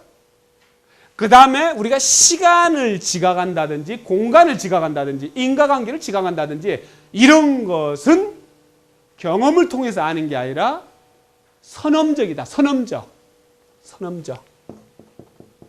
이미 그 전부터 우리가 태어날 때 이미 그 공간 지각 능력, 시간 지각 능력, 인과관계 시간 지각 능력을 인과관계 시간 지각 능력, 인과관계 지각 능력을 가지고 태어났다고 이야기를 하는 거죠. 그걸 보고 선험적이라고 합니다. 경험이 아니라 선험적이라는 이야기죠. 그렇죠? 그걸 보고 뭐라고 한다? 프리오리. 그래서 보통 아프리오리 이렇게 이야기를 하는 거죠. 한글에서 아프리오리적인 이렇게 쓰는 거죠. 선험적인 이렇게 됩니다. 아시겠죠? 그래서 그 아프리오리 이 경험, 그래서 이 아프리오리는 뭐냐면 컴퓨터 운영 체계하고 똑같아. 자료는 뭡니까? 이 경험에서 얻는 거고 컴퓨터 돌리는 운영 체계는 뭡니까? 그건 이미 태어날 때부터 가지고 난다는 이야기지. 그렇죠? 그게 바로 아프리오리 선험적인 것이다. 그래서 연역에 의해서 우리가 이 지식을 얻을 수가 있고 귀납법, 그 다음에 선험적인 세 가지가 있을 수가 있는 거죠. 그래서 칸트가 이제 순수 이성 비판을 왜 썼다? 이걸 설명하려고. 아시겠죠? 순수 이성 비판, 선험적 아프리오리를 설명을 하는 겁니다. 그래서 인간은 낳을 때부터 그러면 이 시간 지각 능력, 공간 지각 능력, 인과관계 지각 능력 그걸 가지고 태어났다는 걸 뭘로 증명하느냐? 주질주질 썼겠죠. 그렇죠? 이 플라톤하고 비슷해. 플라톤도 이데아. 그러니까 플라톤이 얼마나 편합니까? 이 플라톤 없으면 큰일 날 뻔했어. 그러니까 오즈가 화이트헤드가 이 서양 철학은 플라톤 철학의 각주에 불과하다고 이야기할 정도였을까? 그렇죠? 나중에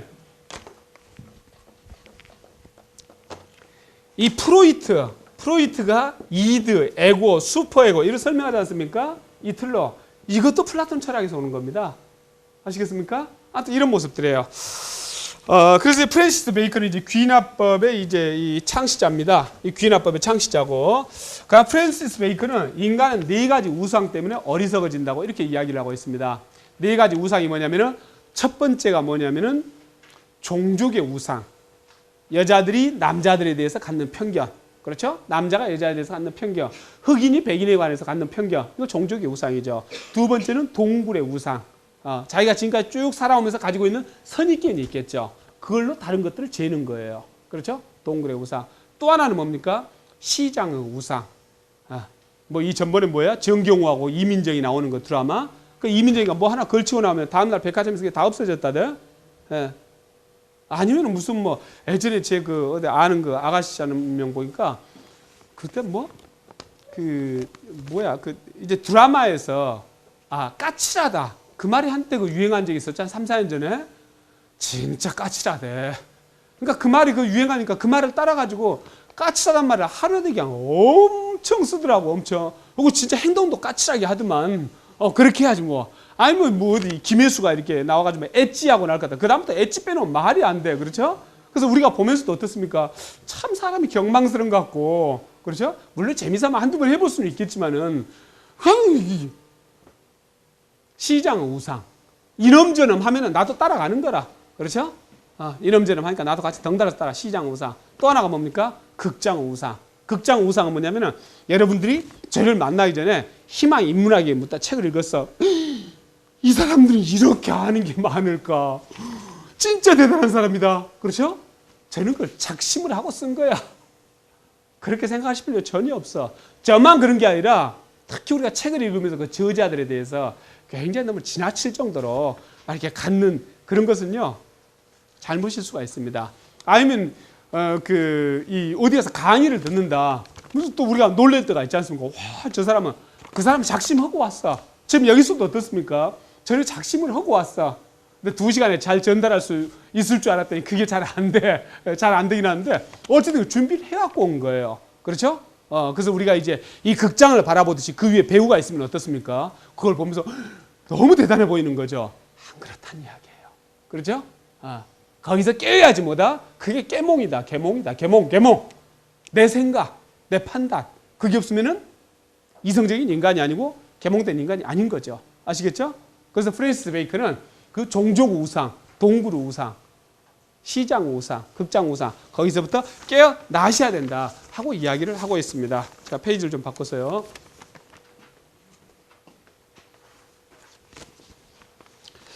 그 다음에 시간이 이제 한 10분 정도 남았는데요. 큰 틀로 이렇게 좀 설명을 하도록 하겠습니다. 그럼 이제 근대 철학은요. 이제 근대는 데카르트로부터 시작됩니다. 근데 우리가 항상 여러분들 구분하셔야 될 게 서양을 읽을 때는요. 영미와 유럽을 구분하셔야 됩니다. 아시겠죠? 유럽 뭘로 주로 또 표현합니까? 대륙이라고 표현합니다. 그 법에서도 대륙법, 영미법 이렇게 이야기하는 거죠. 그렇죠? 그러니까 영국하고 미국, 그러니까 유럽 대륙은 다른 컬러라는 이야기예요. 아시겠죠?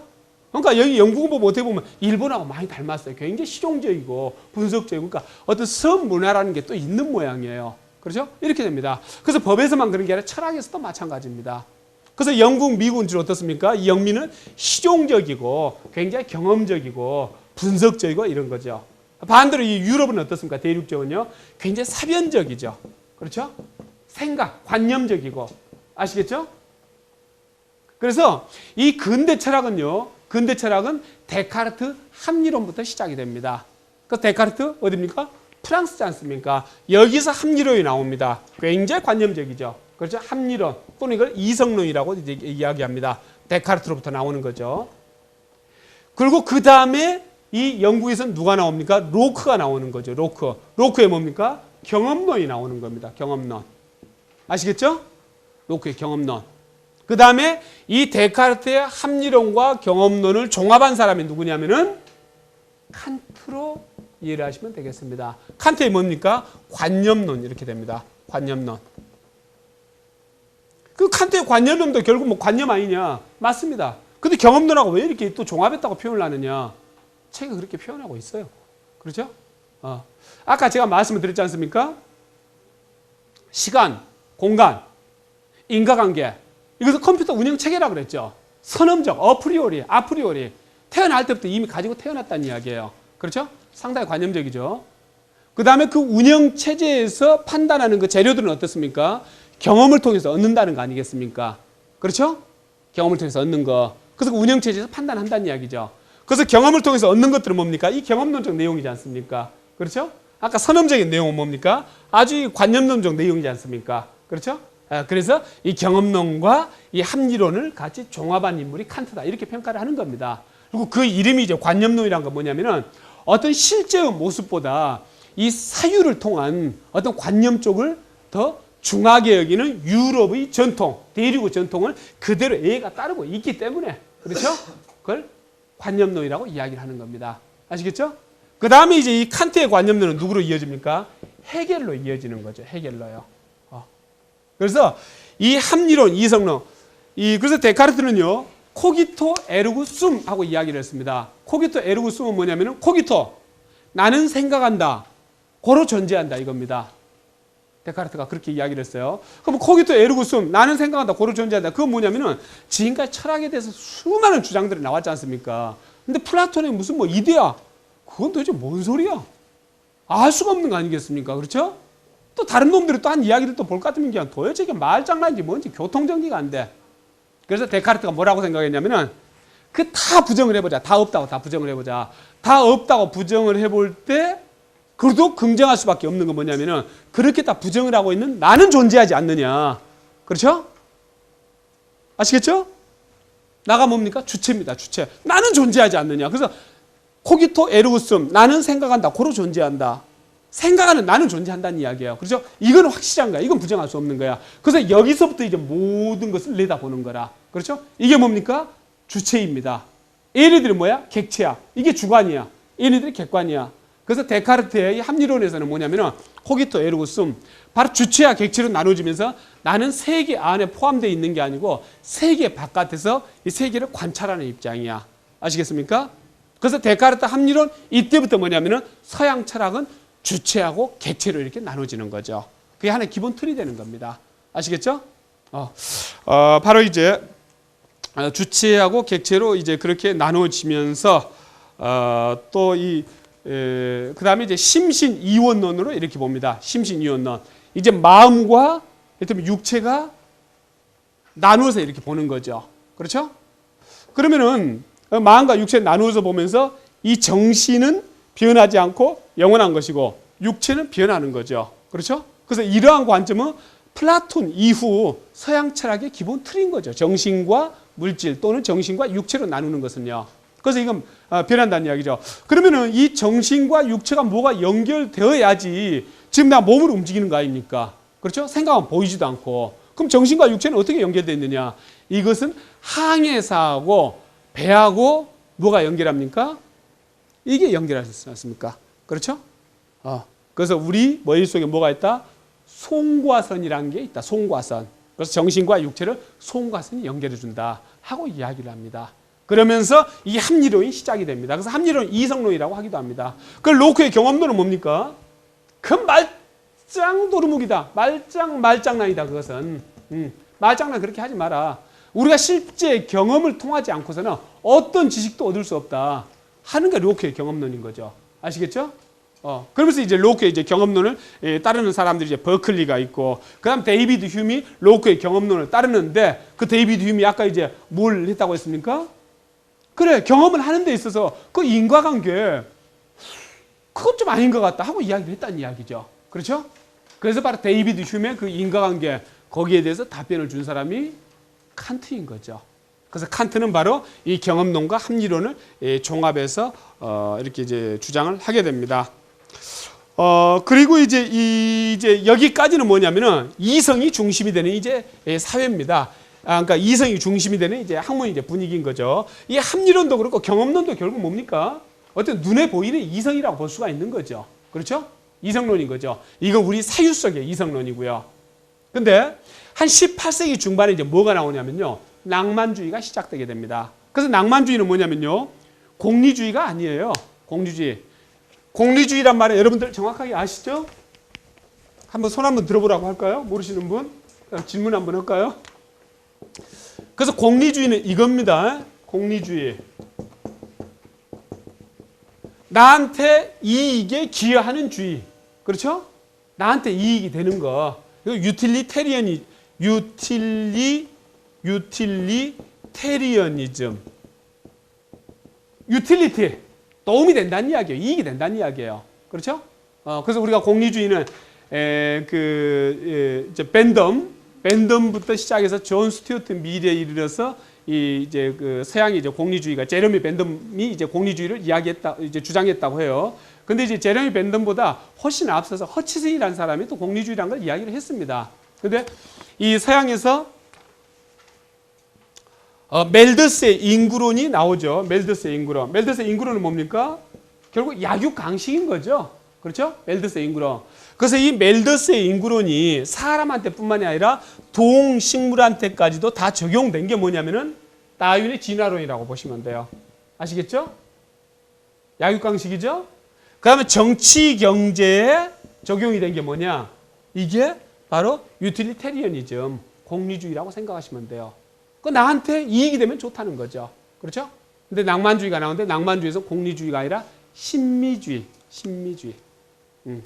중심이 되고, 그다음에 평안하고 안정적인 것이 아니고 활기차고 뭔가 변화가 있는 것, 그러한 것을 즐기는 낭만주의가 시작되는데, 바로 그것은 낭만주의의 아버지가 누구냐면은 루소인 거죠. 이 정도로 해서 마치고.